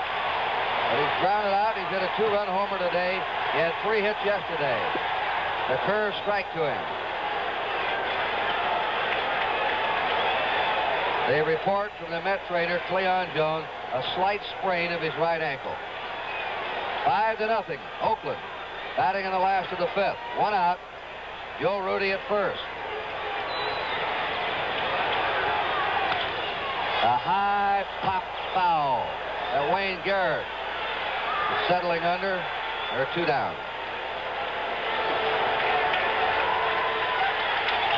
Buzz Capra now, a right-hander, has joined George Stone in the Met bullpen. Gene Tennis has struck out a walk. He hasn't been hitting, but as our little note tells you, he's been the walking man. Been on base 11 times with walks. 2 down. Curve is over for a strike. 5 runs, 6 hits for the A's, no runs, 3 hits for the Mets. The outfield deep and toward left. Ground ball, foul. Good stab by Wayne Garrett. A 2-strike count to Gene Tennis. Vic Davalillo due up next. Ray Sadecki used to pitch across the bay with the San Francisco Giants.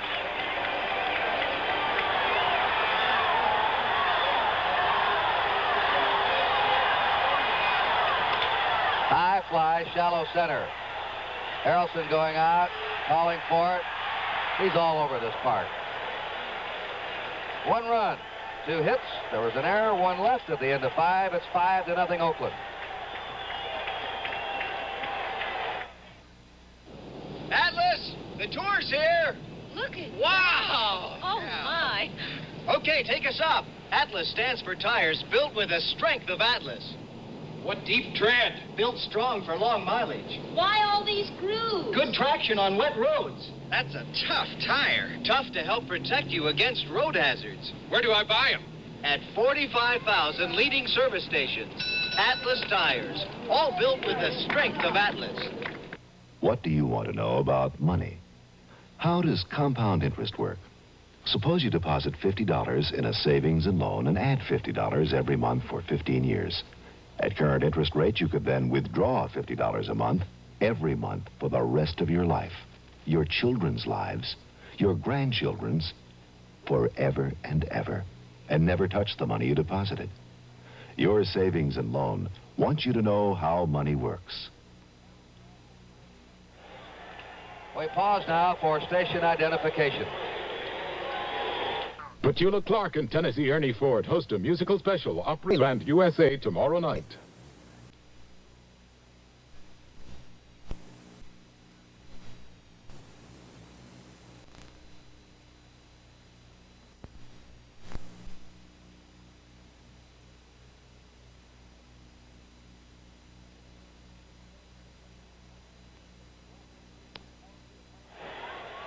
Yes, NBC Sports is bringing you the World Series. They'll continue the coverage of outstanding sporting events throughout the year.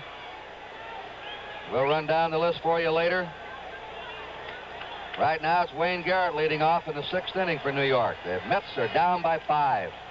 Garrett has struck out, flied out, and Holtzman is inside with the ball. This is the top of the Met batting order. Garrett, Meehan, and Staub. Foul back, 1-1. Through the first 5 innings, Ken Holtzman has allowed 3 hits, no runs. He has walked 1 and he has struck out 3. Wonder who his barber is. Or was, about last June. A smash foul down the right field line. A ball and 2 strikes to Wayne Garrett. Reggie Jackson took that foul ball into the stands. Maybe nobody saw it, and it won't cost him any money. Usually a player could get fined for that. Saw a story. Pete Rose got fined a total of, what, $300 or $400 this year, tossing in the crowd. The 1-2 pitch. Just outside with a curveball. 2-2.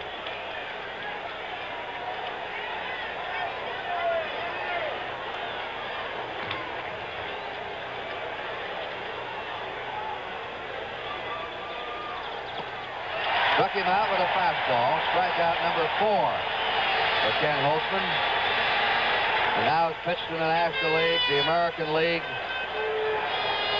Has pitched 2 no-hitters in his career. This year, for the first time, became a 20-game winner. Just missed the mark last year with 19 victories. The A's gave up Rick Mundy to the Cubs for Holtzman. A trade that I think has helped both teams. Ball 1. Mundy hit a lot of home runs this year for the Cubs. 1 ball, no strikes. Meehan looks at a strike, 1-1. Meehan is grounded to short and then lined out to Reggie Jackson. Foul ground in right field. There's a drive that is going to sink into left center for a base hit. That ball rolling all the way to the fence. Extra bases for Meehan, and he stopped at second with a double. First extra base hit in the game for the Mets. Now, very quickly, the Oakland A's bullpen goes to work again. Fingers, nose. And Rusty Staub, the batter, with a lame shoulder, has led all the batters in base hits. He has 10. Jones has 8. Miller has 8 for the Mets. Ball 1. Joe Rudy has 8. And Reggie Jackson has 9 for the A's. 1 ball, no strikes. And he has a base hit into right center. This will score a run all the way to the wall. Rusty Staub going into second.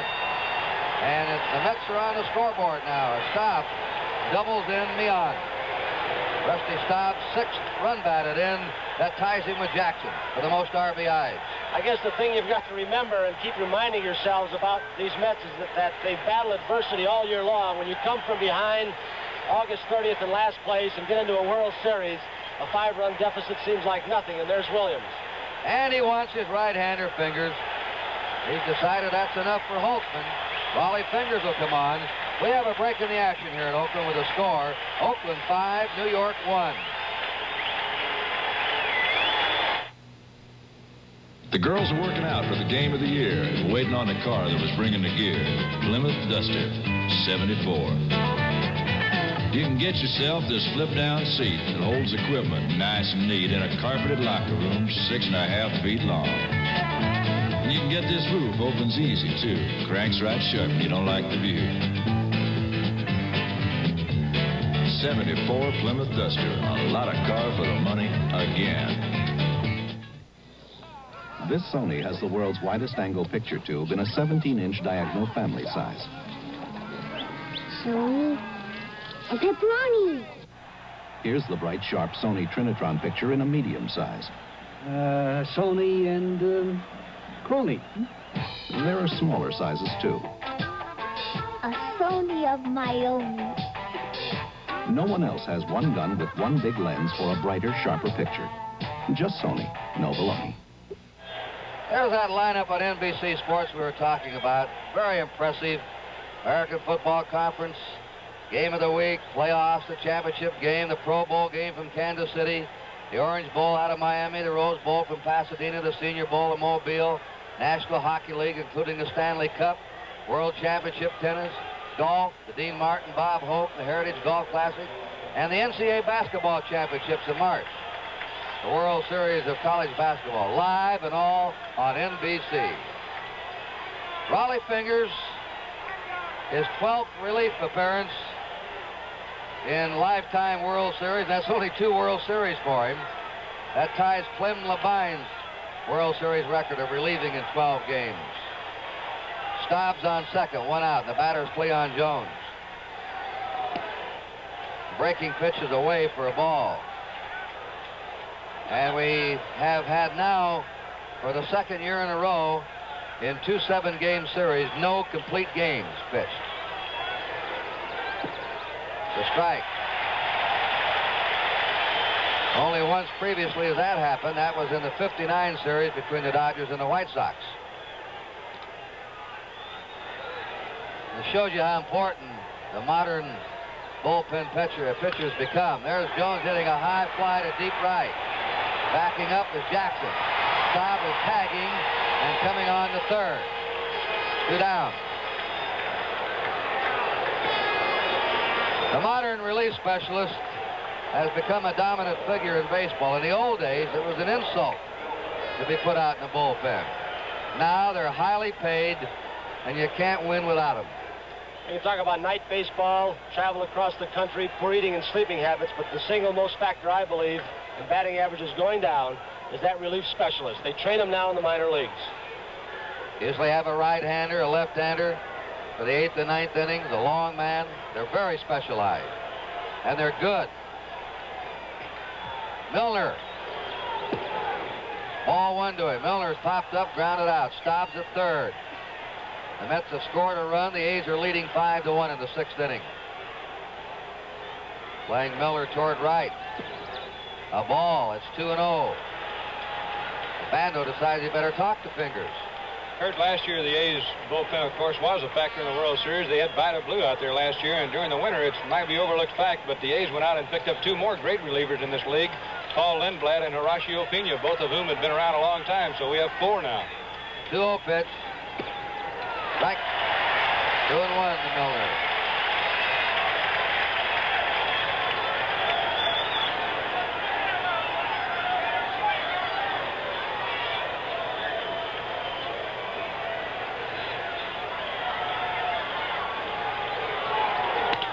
A hard ground ball hit down to Darren Johnson. The side's out. 1 run, 2 hits, 1 left, 5.5 gone, 5-1 Oakland.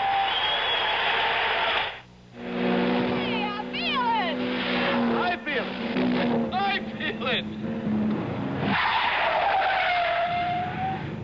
You can feel the difference with Uniroyal steel-belted radials. Look what happens when you turn on a regular bias-ply tire. Part of the tread leaves the ground. But the Uniroyal radial has flexible sidewalls, so you have more tire on the road to turn quick and stop short. I feel it. It's the Uniroyal feel. You'll feel it, too. Hey, I feel it. Is it catching? To the equitable agent, no 2 people are alike. Is there anyone else in the whole human race with your kind of style and your kind of grace? No 2 people are exactly alike, and that's what the equitable agent never forgets. All his training and thinking are shaped around you and your life insurance needs. To the equitable agent, there's nobody else exactly like you. Nobody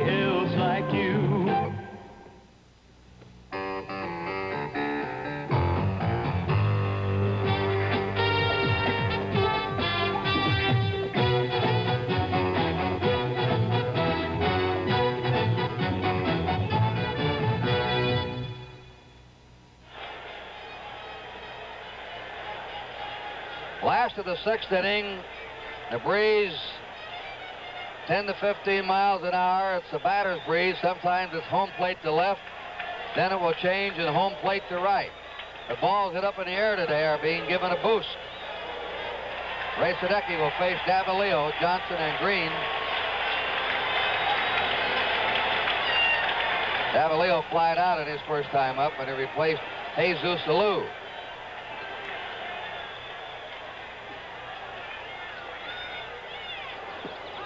Sadecki curves him for a strike.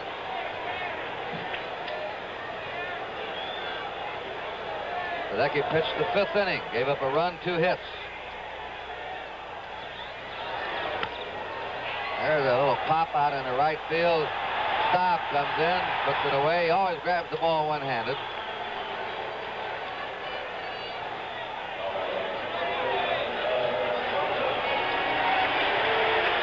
One down. Darren Johnson is grounded out, struck out. They changed the lineup yesterday and inserted him in there.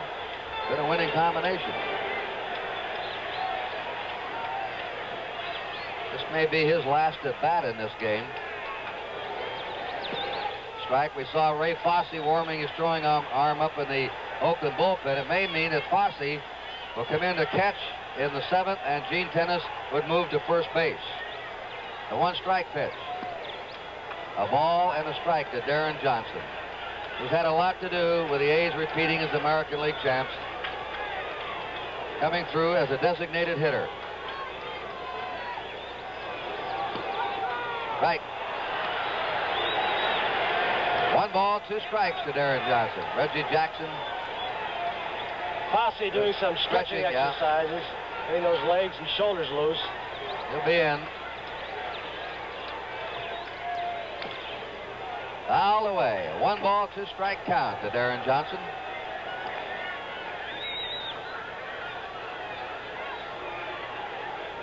The on-deck batter, Dick Green. They won't be taking him out for any pinch hitter. They need him for defense. Sadecki misses. 2 balls, 2 strikes.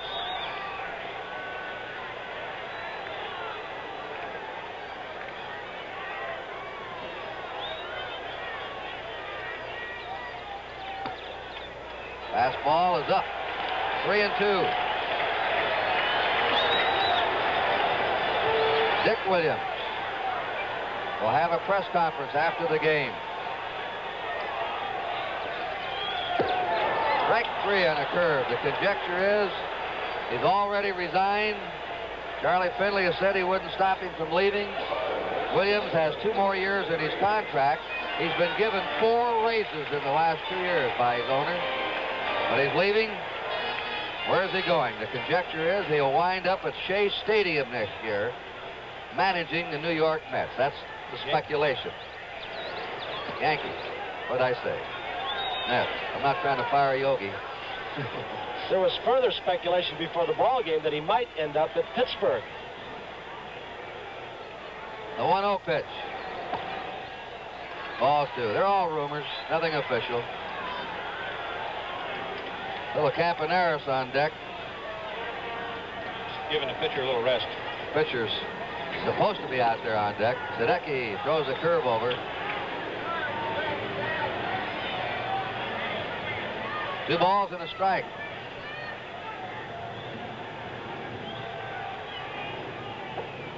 Strike 2. Ted Williams' name was around the ballpark today, and in the San Francisco papers there's a possible manager here. He and Charlie Finley would be a combo together. 2-2. Foul ball. Dave Bristol's name has been thrown into the hopper. Heard I found in being around a couple of World Series the last 2 years, there are some 900 writers from all over the world cover these things, and they start a lot of these rumors. 2 balls, 2 strikes. Bounding ball to shortstop. But Harrelson making the play, and Oakland's gone in the 6th. At the end of 6 innings, Oakland 5 and New York 1. Foamy, foamy, foamy, foamy. How we love you, how we love you. Good, thick, rich. Foamy, it's thick and rich as frosting on cake. It shaves you close, smooth, shaves you close and smooth and even foamy. You're the greatest shave I ever. Good, thick, rich. Foamy, as soft a shave as you'll ever get. Comes with Foamy by Gillette.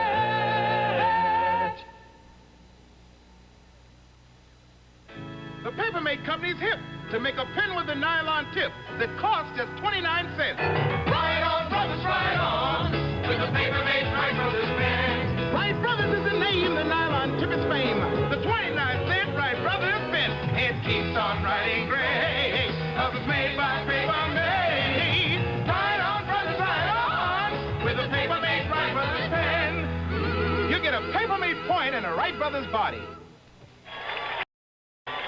A program note from NBC: a dying police officer with nothing to lose starts taking chances with his life in the 10-year honeymoon.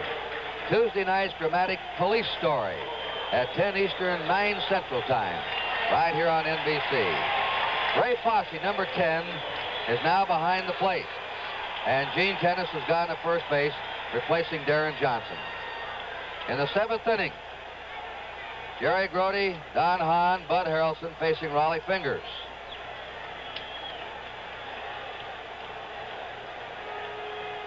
Grody is lined to center and single to left.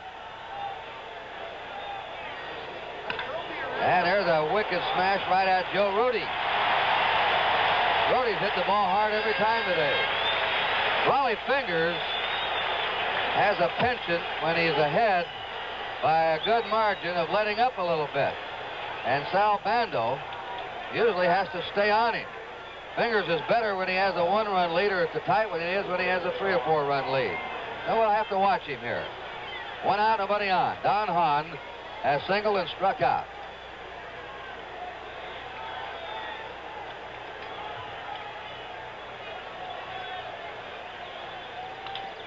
Fouled away. I mentioned all the rumors going around. You're going to be reading about them. They've already been put on the wire services just before game time. And the reason I said Dick Williams might be managing in Shea Stadium is because the New York Yankees move and will play their home games at Shea Stadium next year because of the refurbishing of Yankee Stadium. Foul ball.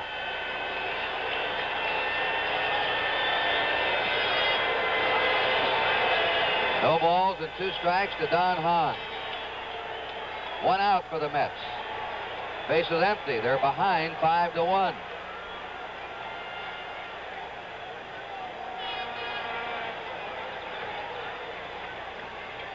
One and 2. Sure, our creepy peepy cameraman must really be way up in the 3rd deck somewhere with that last shot he got. It was a very dramatic shot of this ballpark from how it must look up in that 3rd deck in the top seat. Well, I want to talk a minute about that. Outside. Yeah, we just sit up here. Here he is. But it's the men behind the cameras, the audio men, who really bring it to you, who make it enjoyable to you. We want to thank our West Coast camera crew and audio people for following right up along with the East Coast boys from New York and from Burbank for the job they've done. They don't get a lot of credits on the screen, but we know the real professionals they are. 2 balls, 2 strikes. You ever try and follow the flat of the ball with a big camera? It's difficult. There's a line shot to right. It's a base hit by Don Hahn. And each Met has hit the ball hard here in the 7th. As Grody lined out. The Mets have 6 hits. The A's have 6 hits. But the A's have had the home run bats going today. Bud Harrelson, switch hitting. Slide to left, hit into a force play. George Stone is loosening his arm up again in the Met bullpen, which means they'll probably pinch hit for Sadecki, who's due up next. George Stone. Bud Harrelson played to the opposite field.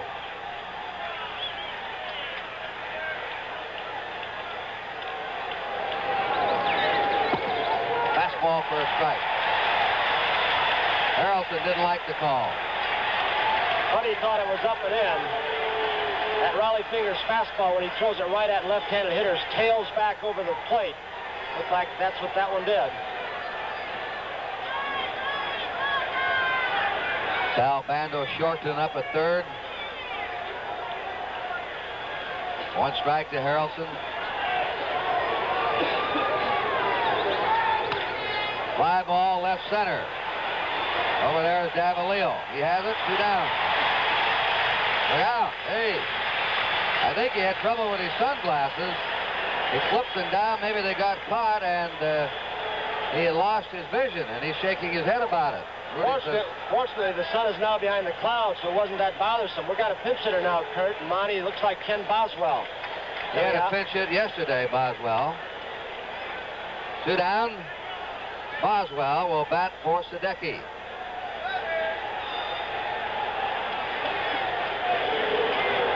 That leaves the Mets with 2 left-handed pinch hitters, Kranepool and Hodges.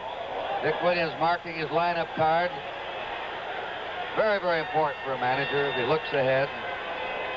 Most good managers sometimes are not only 2 or 3 innings ahead, they can be a day ahead. Boswell has 2 pinch hits in this World Series and 2 times up. And he has a chance to tie a record. The record in the World Series for pinch hits is 3. Kenny Boswell. 5-1 in favor of Oakland. New York batting in the 7th. Here's a parachute, a homemade parachute that may drop on the diamond. And it's drawing oohs and ahs from the crowd. It's sinking. Ball 1, and it's May. Where's it going? Coming down, the crowd roars. What a drop. Got a tennis ball on it or something. Shot for that little man about ready to get out of there.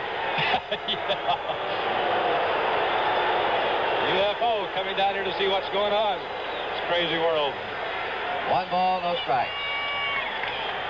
Don Hahn at first base. A drive in the center field. Boswell has just tied a World Series record, coming up with his 3rd pinch hit.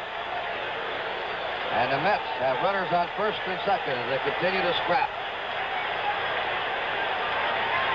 Top of the order, and Wayne Garrett, who has the threat of a long ball, as Darrell Knowles now warms up in the A's bullpen. Very quickly, he's throwing as quickly as he can out there. Here comes Wes Stock now to give Knowles a little bit of a chance to get loosened up. Talk with Fingers. What you mentioned, Kurt, I think is a trait of a lot of pitchers. When they have a 4-run lead, they just concentrate on getting the ball over the plate. And Raleigh has done this time and time again when he comes in for big leads. He doesn't really come in this often with a 4-run lead this early in a game. And you can tell he's just trying to get the ball over. And then all of a sudden, when you really want it, it might not be there. Garrett has gone hitless. He struck out, flied out, struck out. He leads the World Series in home runs, though, with 2. He had 16 during the regular season. And he was the Mets' hot batter in September. A ball to him. And what room? Deep for George Wright. What the room? infield around. Left field line is wide open. Anything by Bando would be a double or triple in that left field corner. 1 ball, 1 strike to Wayne Garrett. Don Hahn is coming back to second. He'll turn his back to you. At first base, Ken Boswell. That's Hahn, number 25. Foul ball at the plate. 1 ball, 2 strikes.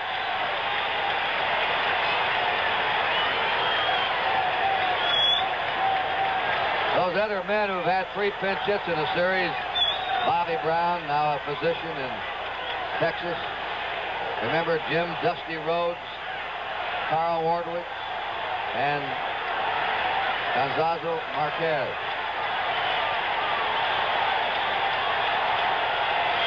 Marquez had his pinch hit last year. Slow bounder, foul.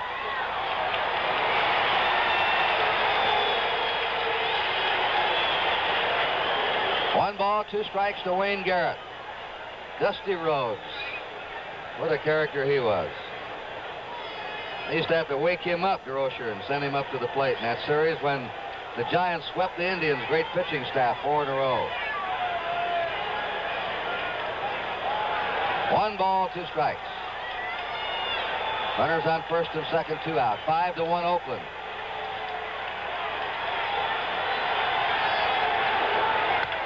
Lashes it foul.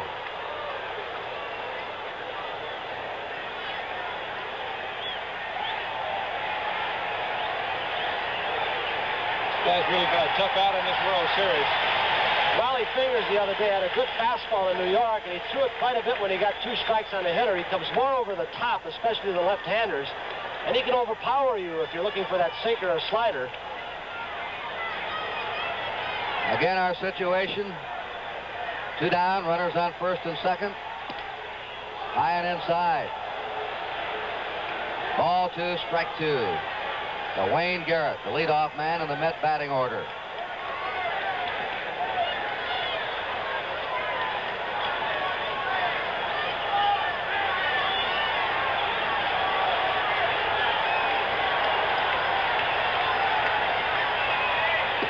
Three and 2. Now the runners will start with 2 down.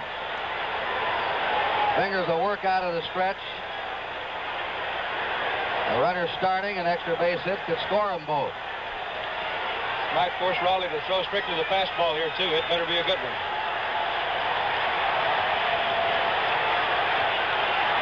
There they go. Victory, got it.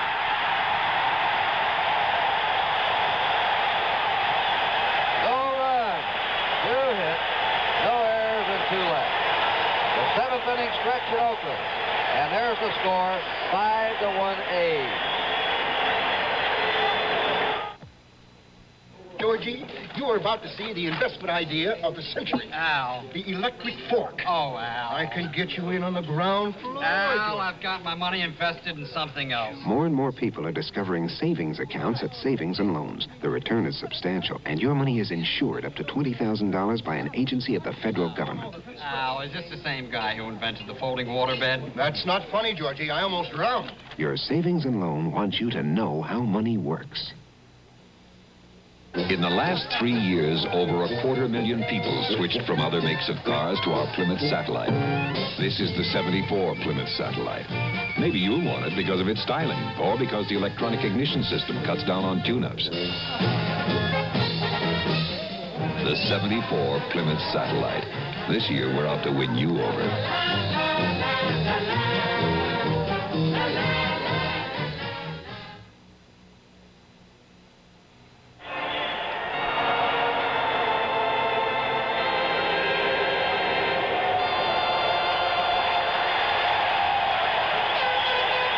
America. Big crowd on his feet.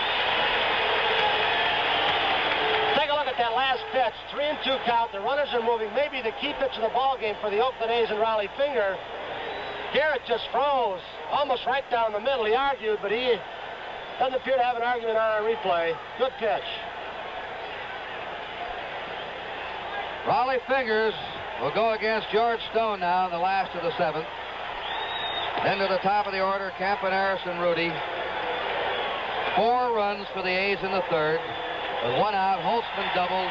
Campaneris hit a home run. Joe Rudy singled. After Bando popped up, Reggie Jackson hit a home run. That's Campaneris on deck. The A's had another run in the 5th. Joe Rudy singled home Campaneris. The Mets scored their run in the 6th on a double by Rusty Staub. 5-1. That's the way the scoring's gone. Raleigh Fingers. Strike 1 to him. George Stone, the 2nd appearance of the series. 1 scoreless inning in the 2nd game. Did a fine job for the Mets this year. It was 12 wins and 3 losses. That spot pitcher that pitches number 4 or 5 for you is very important. Coming through with a winning percentage. Casey Stengel just walking out. There's a blooper in the right, and it's a base hit. These A's pitchers are hitting. Holtzman has a double today, and Fingers has a single. Kurt, one of the things that Dick Williams said. Rusty makes a nice try. He was playing right on the line in kind of shadow. I had to try and go over to right center field.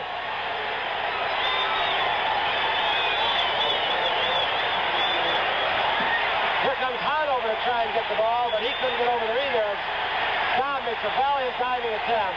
He was lucky to stop that ball, prevent it from going by him. I want to tell you, this Rusty Staub is showing me something in this series. Campaneris dumps it. The beauty. Miller.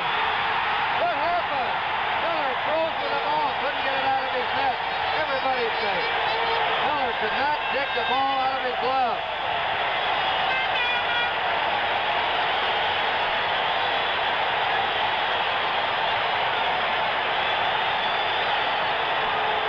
Miller glanced over to second base to see if he had a shot at Fingers, but Fingers got a good jump, and then with that big first baseman glove, apparently got caught in the webbing, couldn't get it out, and the arm was there.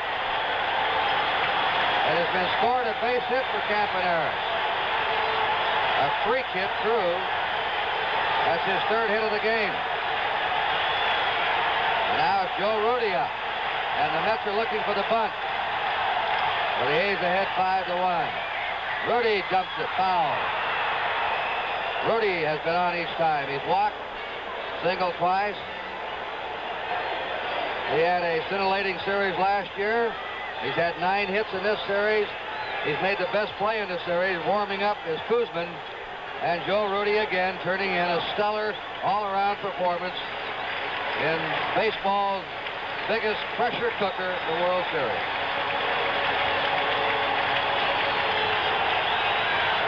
Raleigh Fingers to the second.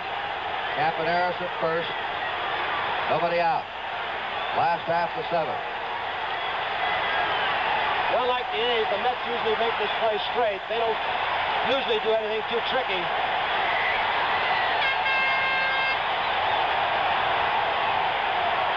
Foul back, strike 2. Now let's see how they have him playing.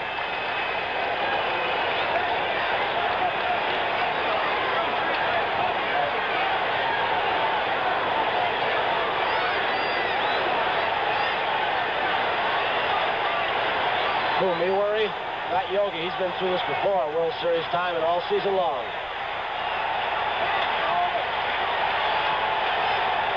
2 strikes to Rudy. They're still in shallow at first, halfway at third. And he hits a foul ball. Now 3 of the A's players, as Fingers goes back to second. Campaneris to first. 3 of the A's players now are tied for the lead in base hits. Campaneris has 9 hits, Rudy has 9, and Jackson has 9. Rusty Staub is the series leader with 11.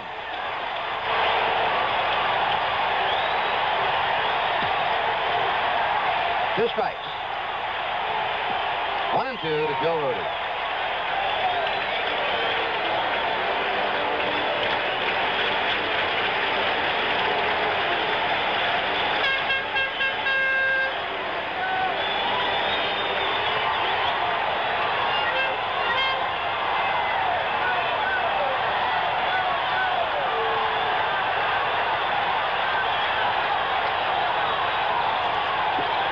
Victory's out. 1 away. Sal Bando has struck out, popped up, and lined to right.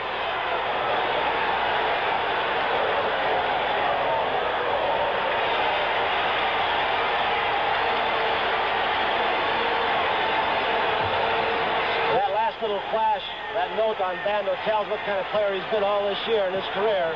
He's a clutch performer. 1 out, runners on first and second. A little bit inside to Vandal. The A's are ahead 5-1.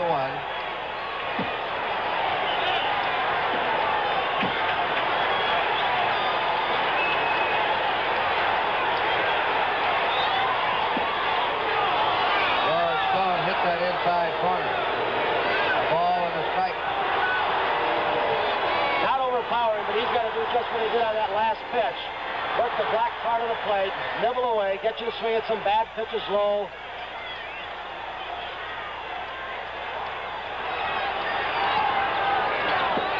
Curved him, and it is 1 ball, 2 strikes to Sal Bando. Dick Williams says, come on.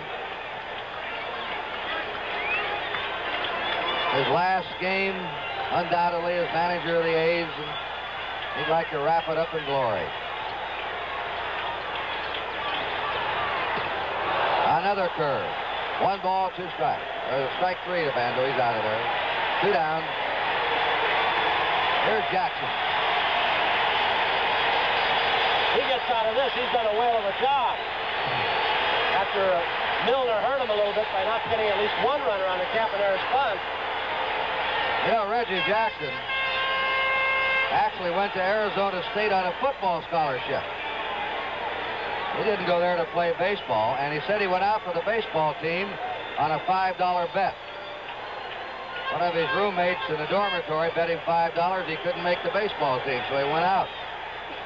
And here he is in his 7th game of the series with a home run today, 3 hits yesterday. He's knocked in the strike. He's knocked in 4 runs the last 2 days. 0-1. Parlayed that $5 into a pretty good amount of money, Kurt. I got a kick out of Jackson when Tony interviewed him yesterday. He said, I think Catfish ought to get $100,000. He's already become Catfish's agent. They're waiting to get that ribbon in. And Hunter said, well, I'd like to, but I got to beat Jackson to Finley before I can get it. He says he'll be there first. I mean, a bunch of guys storming that door this year. Everybody on this team had a pretty good year.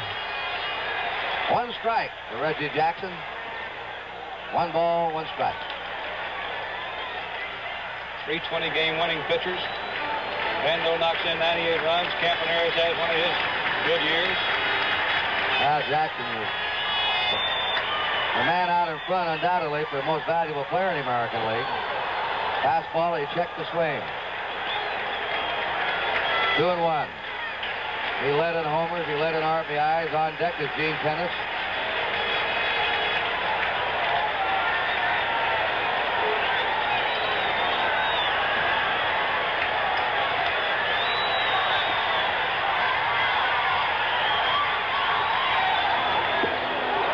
Right? 2-2. Jackson's only 27. I say only. Some of these A's, Bando, Tennis, Jackson, are just getting in to their prime baseball age, which is usually from about 27 to 32.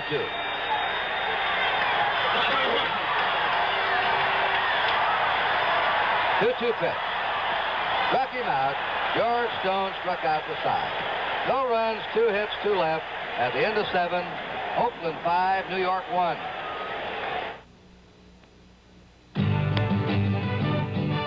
An American ship sails into Jamaica with cargo, and the crew will leave with the spirit of the Gusto world they found. Because it's more than goods you trade here. Things like friendships, a few good times, and a good beer. And when you only go around once a night, that kind of gusto makes it all count. Once around life, once around living, once around beer, and you keep around trips.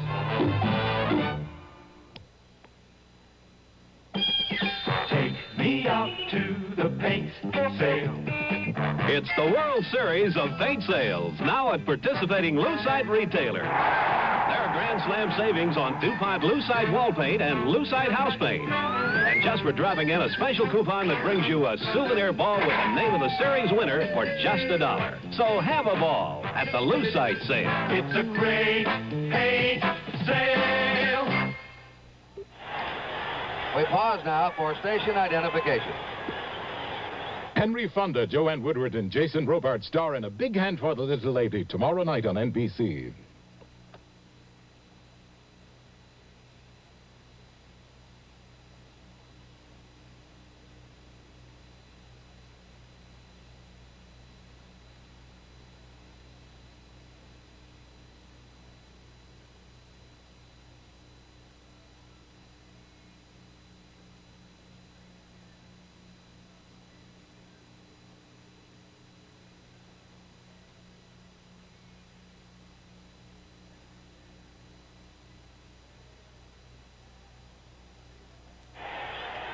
our radio colleagues at NBC, Ralph Kiner, Jim Simpson, and our producer, Hal Ashby.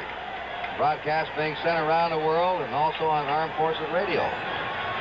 All right, the Mets in the 8th inning with Felix Millan up, has doubled in 3 times. Raleigh Fingers has a strike on him. It'll be Millan, Staub, and Jones for the Mets.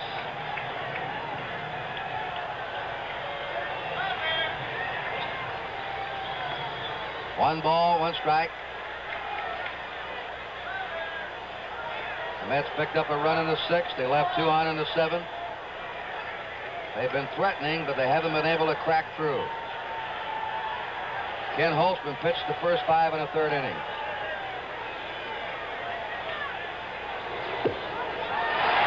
One ball, 1 strike.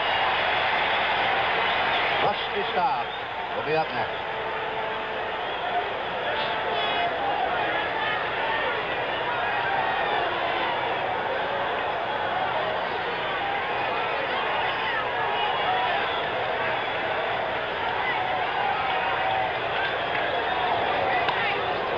Weak grounder hits the short. Campanera fires, has it?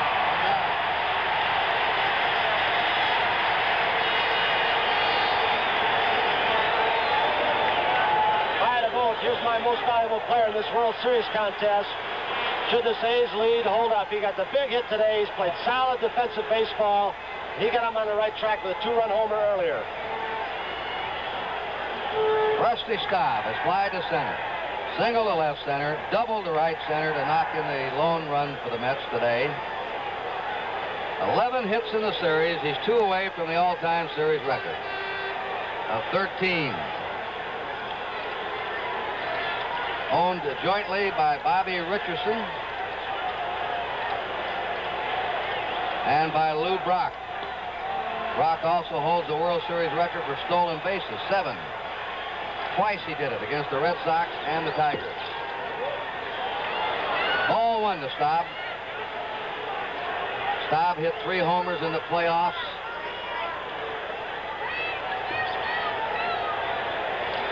And kept going. 1 ball, 1 strike. We've had good umpiring in this series. We've had a few squawks on called 3rd strikes in this game. But for the most part, the umpiring is excellent. 1 ball, 2 strikes. Raleigh now appears to be in the groove. Marty Springstead, the home plate umpire. 1 away, the base is empty. Ground ball to second. Dick Green. 2 down.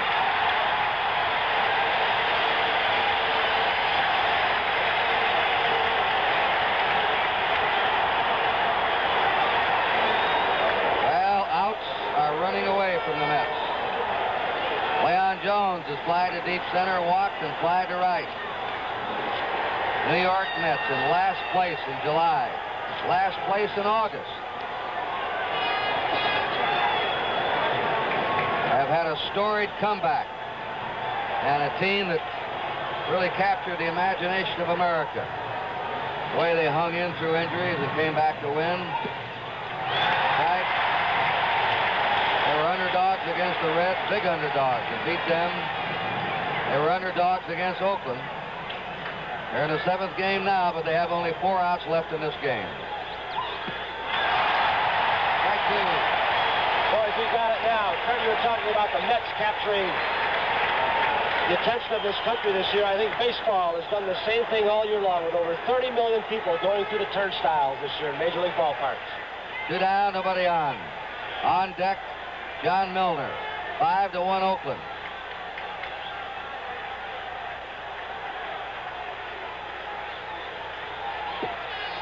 A ball. 1-2. Leon Jones. Yogi hasn't changed much expression during this series. Dick Williams has been all business in that dugout. Definitely choose that gun.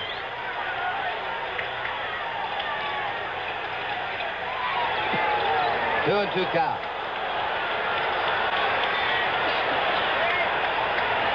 He's got pretty good control now. Fosse's setting up outside for the breaking ball, and he's hitting the target. They're trying to get Jones to go after a bat. Let's see if he zips him inside now. He runs it 3-2 on Cleon Jones.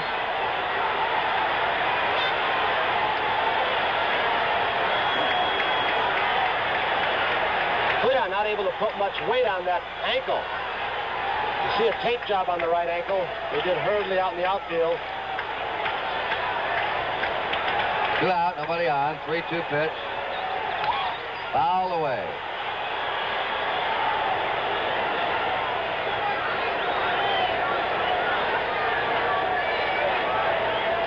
It's not easy to win back-to-back world championships.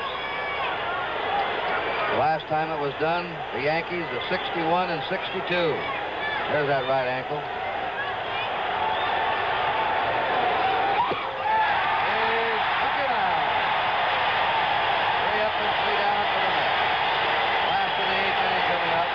Oakland 5, New York 1. The Chrysler has always been designed to provide a special kind of comfort for driver and passenger. Today, that tradition continues in the comfort of knowing it's an automobile advanced in engineering, and in the comfort of knowing it's designed to be the quietest, most beautiful Chrysler ever built. 1974 Chrysler New Yorker, a totally new expression of an idea that has never changed. What do you want to know about money? How does compound interest work? Suppose you deposit $50 in a savings and loan and add $50 every month for 15 years. At current interest rates, you could then withdraw $50 a month every month for the rest of your life, your children's lives, your grandchildren's, forever and ever, and never touch the money you deposited. Your savings and loan wants you to know how money works. Now, program note. Norman Fell discovers that his nephew and his competitor's son have each made the same disappointing professional choice. He learns that business problems are sometimes only relative when he stars with Louis Nye and Deirdre Linehan on Needles and Pins. Next Friday at 9 o'clock, 8 Central Time, right here on NBC. And these A's fans are on Needles and Pins. They wonder if they're going to be celebrating a world championship. Gene Tennis facing George Stone in the last of the 8th inning. Tennis has struck out, walked, and popped up. A strike to him.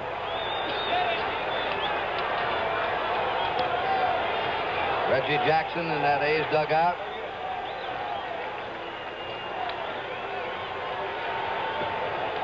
Ball 1 strike when NBC will be back next year with our regular Saturday game of the week. Our 15 special Monday night baseball telecast. There's a high drive in the left field. Plenty of room for Jones. He has it. 1 out. We'll have the All-Star game again, playoffs in the World Series. NBC, your Major League Baseball network. 1 down in the last of the 8th inning. Vic Davalillo is 0 for 2. Well, you Met fans looking ahead to the 9th. Milner, Grody, and Hahn will represent the last hopes for New York.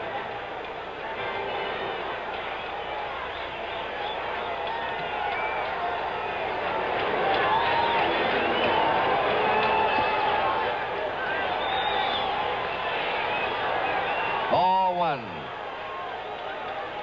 to Davalillo.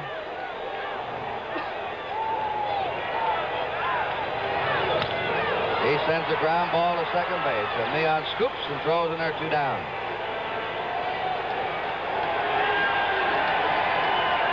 Ray Fosse up for his first time.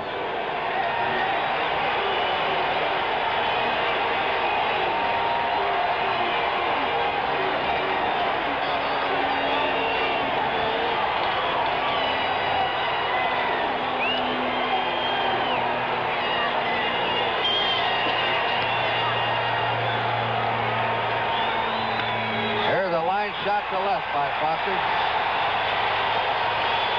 Oh, he's on with 2 away.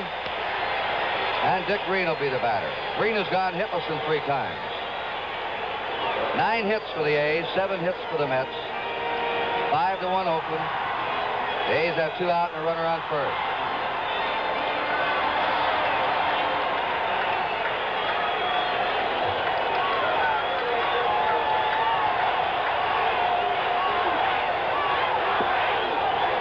blows the fastball by him. 0-1. Campaneris is on deck. Fingers is due up next.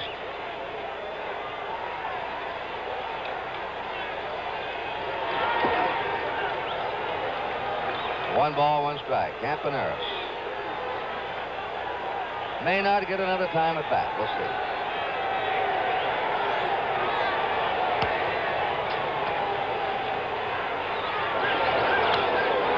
Foul away, and the count is 1 ball, 2 strikes to Dick Green.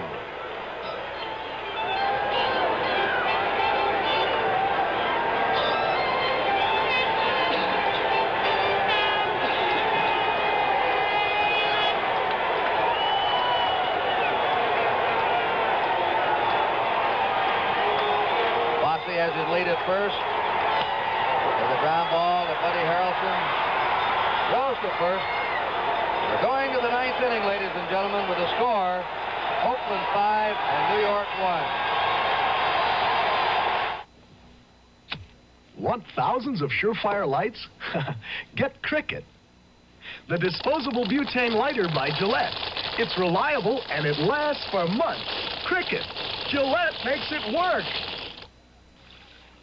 I got a date, and I can't find my razor. Cool it. I'll give you my Track 2 razor. 2 blades? Does it really work? Where you been? It's fabulous. What's so fabulous? It's simple. As the first blade shaves the whisker, it lifts it out. So the second blade can shave it again, closer. And both blades are recessed, so it's safer. I can't believe it. It's clean, and it hardly feels like I shaved. This Track 2 is some piece of work. I mean, like, this really is a razor. The Gillette Track 2 shaving system. It's the closest thing to a perfect shave. Goodbye, whiskers. Hello, girls. Oh, no. Well, I hope you'll all visit the Hall of Fame in Cooperstown, New York. You'll enjoy the new exhibit room devoted to baseball today. The Hall of Fame is open every day of the year except Thanksgiving, Christmas, and New Year's.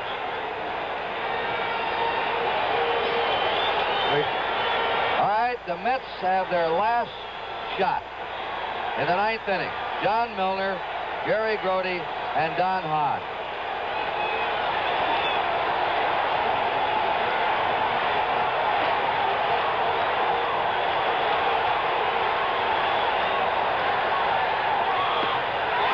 Strike to Milner.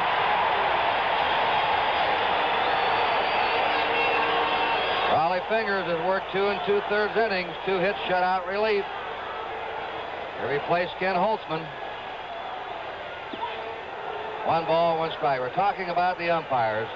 Working at first base today and working his last game is Augie Donatelli. There he is, 24 years of Major League umpire. 2-1. Augie, we wish you well. We congratulate you for your 24 years of service to baseball. 2 balls and a strike. Milner fouls it back. Milner slide to deep center, walked, slide out, and struck out.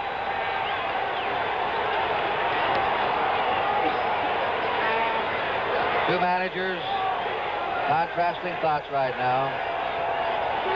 One with his fingers crossed, the other with hope. Foul.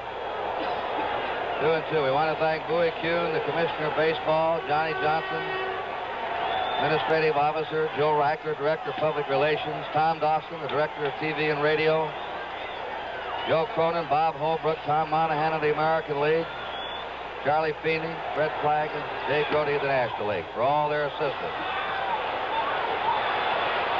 3-2. 5-1 Oakland. They're 3 outs away from winning their second World Championship in a row. Raleigh Fingers points to something in back of the plate.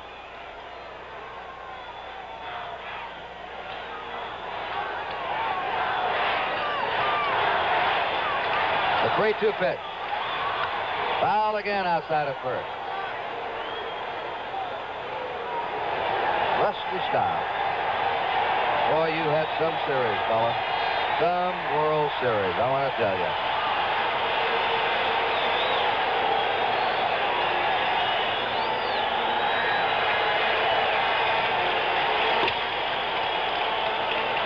Nobody on, nobody out for the Mets in the ninth.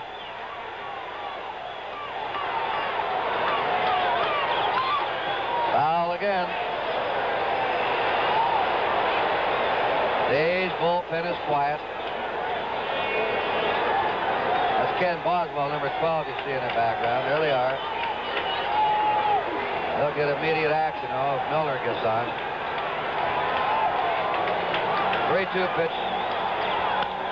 And again foul. He's hit the ball hard, but outside of first base.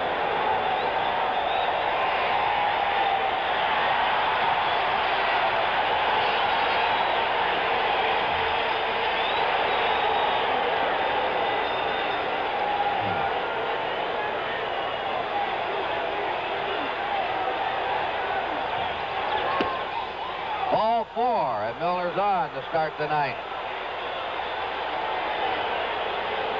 Jerry Grody will be coming up. Wes Stock moves to the mound, the pitching coach. Our thanks also to Charles Finley, the president of the A's, Bob Fulton, their director of public relations, and John Claiborne, the director of their minor league operations. And to Jim Thompson, the vice president of the Mets, Harold Wiseman and Matt Winnick from the public relations department, and Art Richmond, the director of promotion.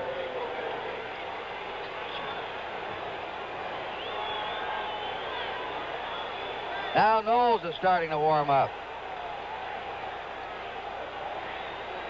Who is that, Hunter? And Jim Hunter, who pitched yesterday. Ball 1. Monty Moore gone down to the A's clubhouse. Tony Kubek will be wherever the victor is. Ralph Kiner will be in the Mets clubhouse. Go down for the awarding of the World Championship trophy. There's a strike, 1-1. Somebody's hanging the Mets in effigy over the Met bullpen.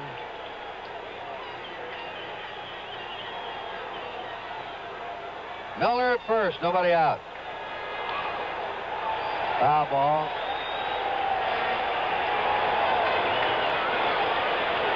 Sometimes you can hang people too early.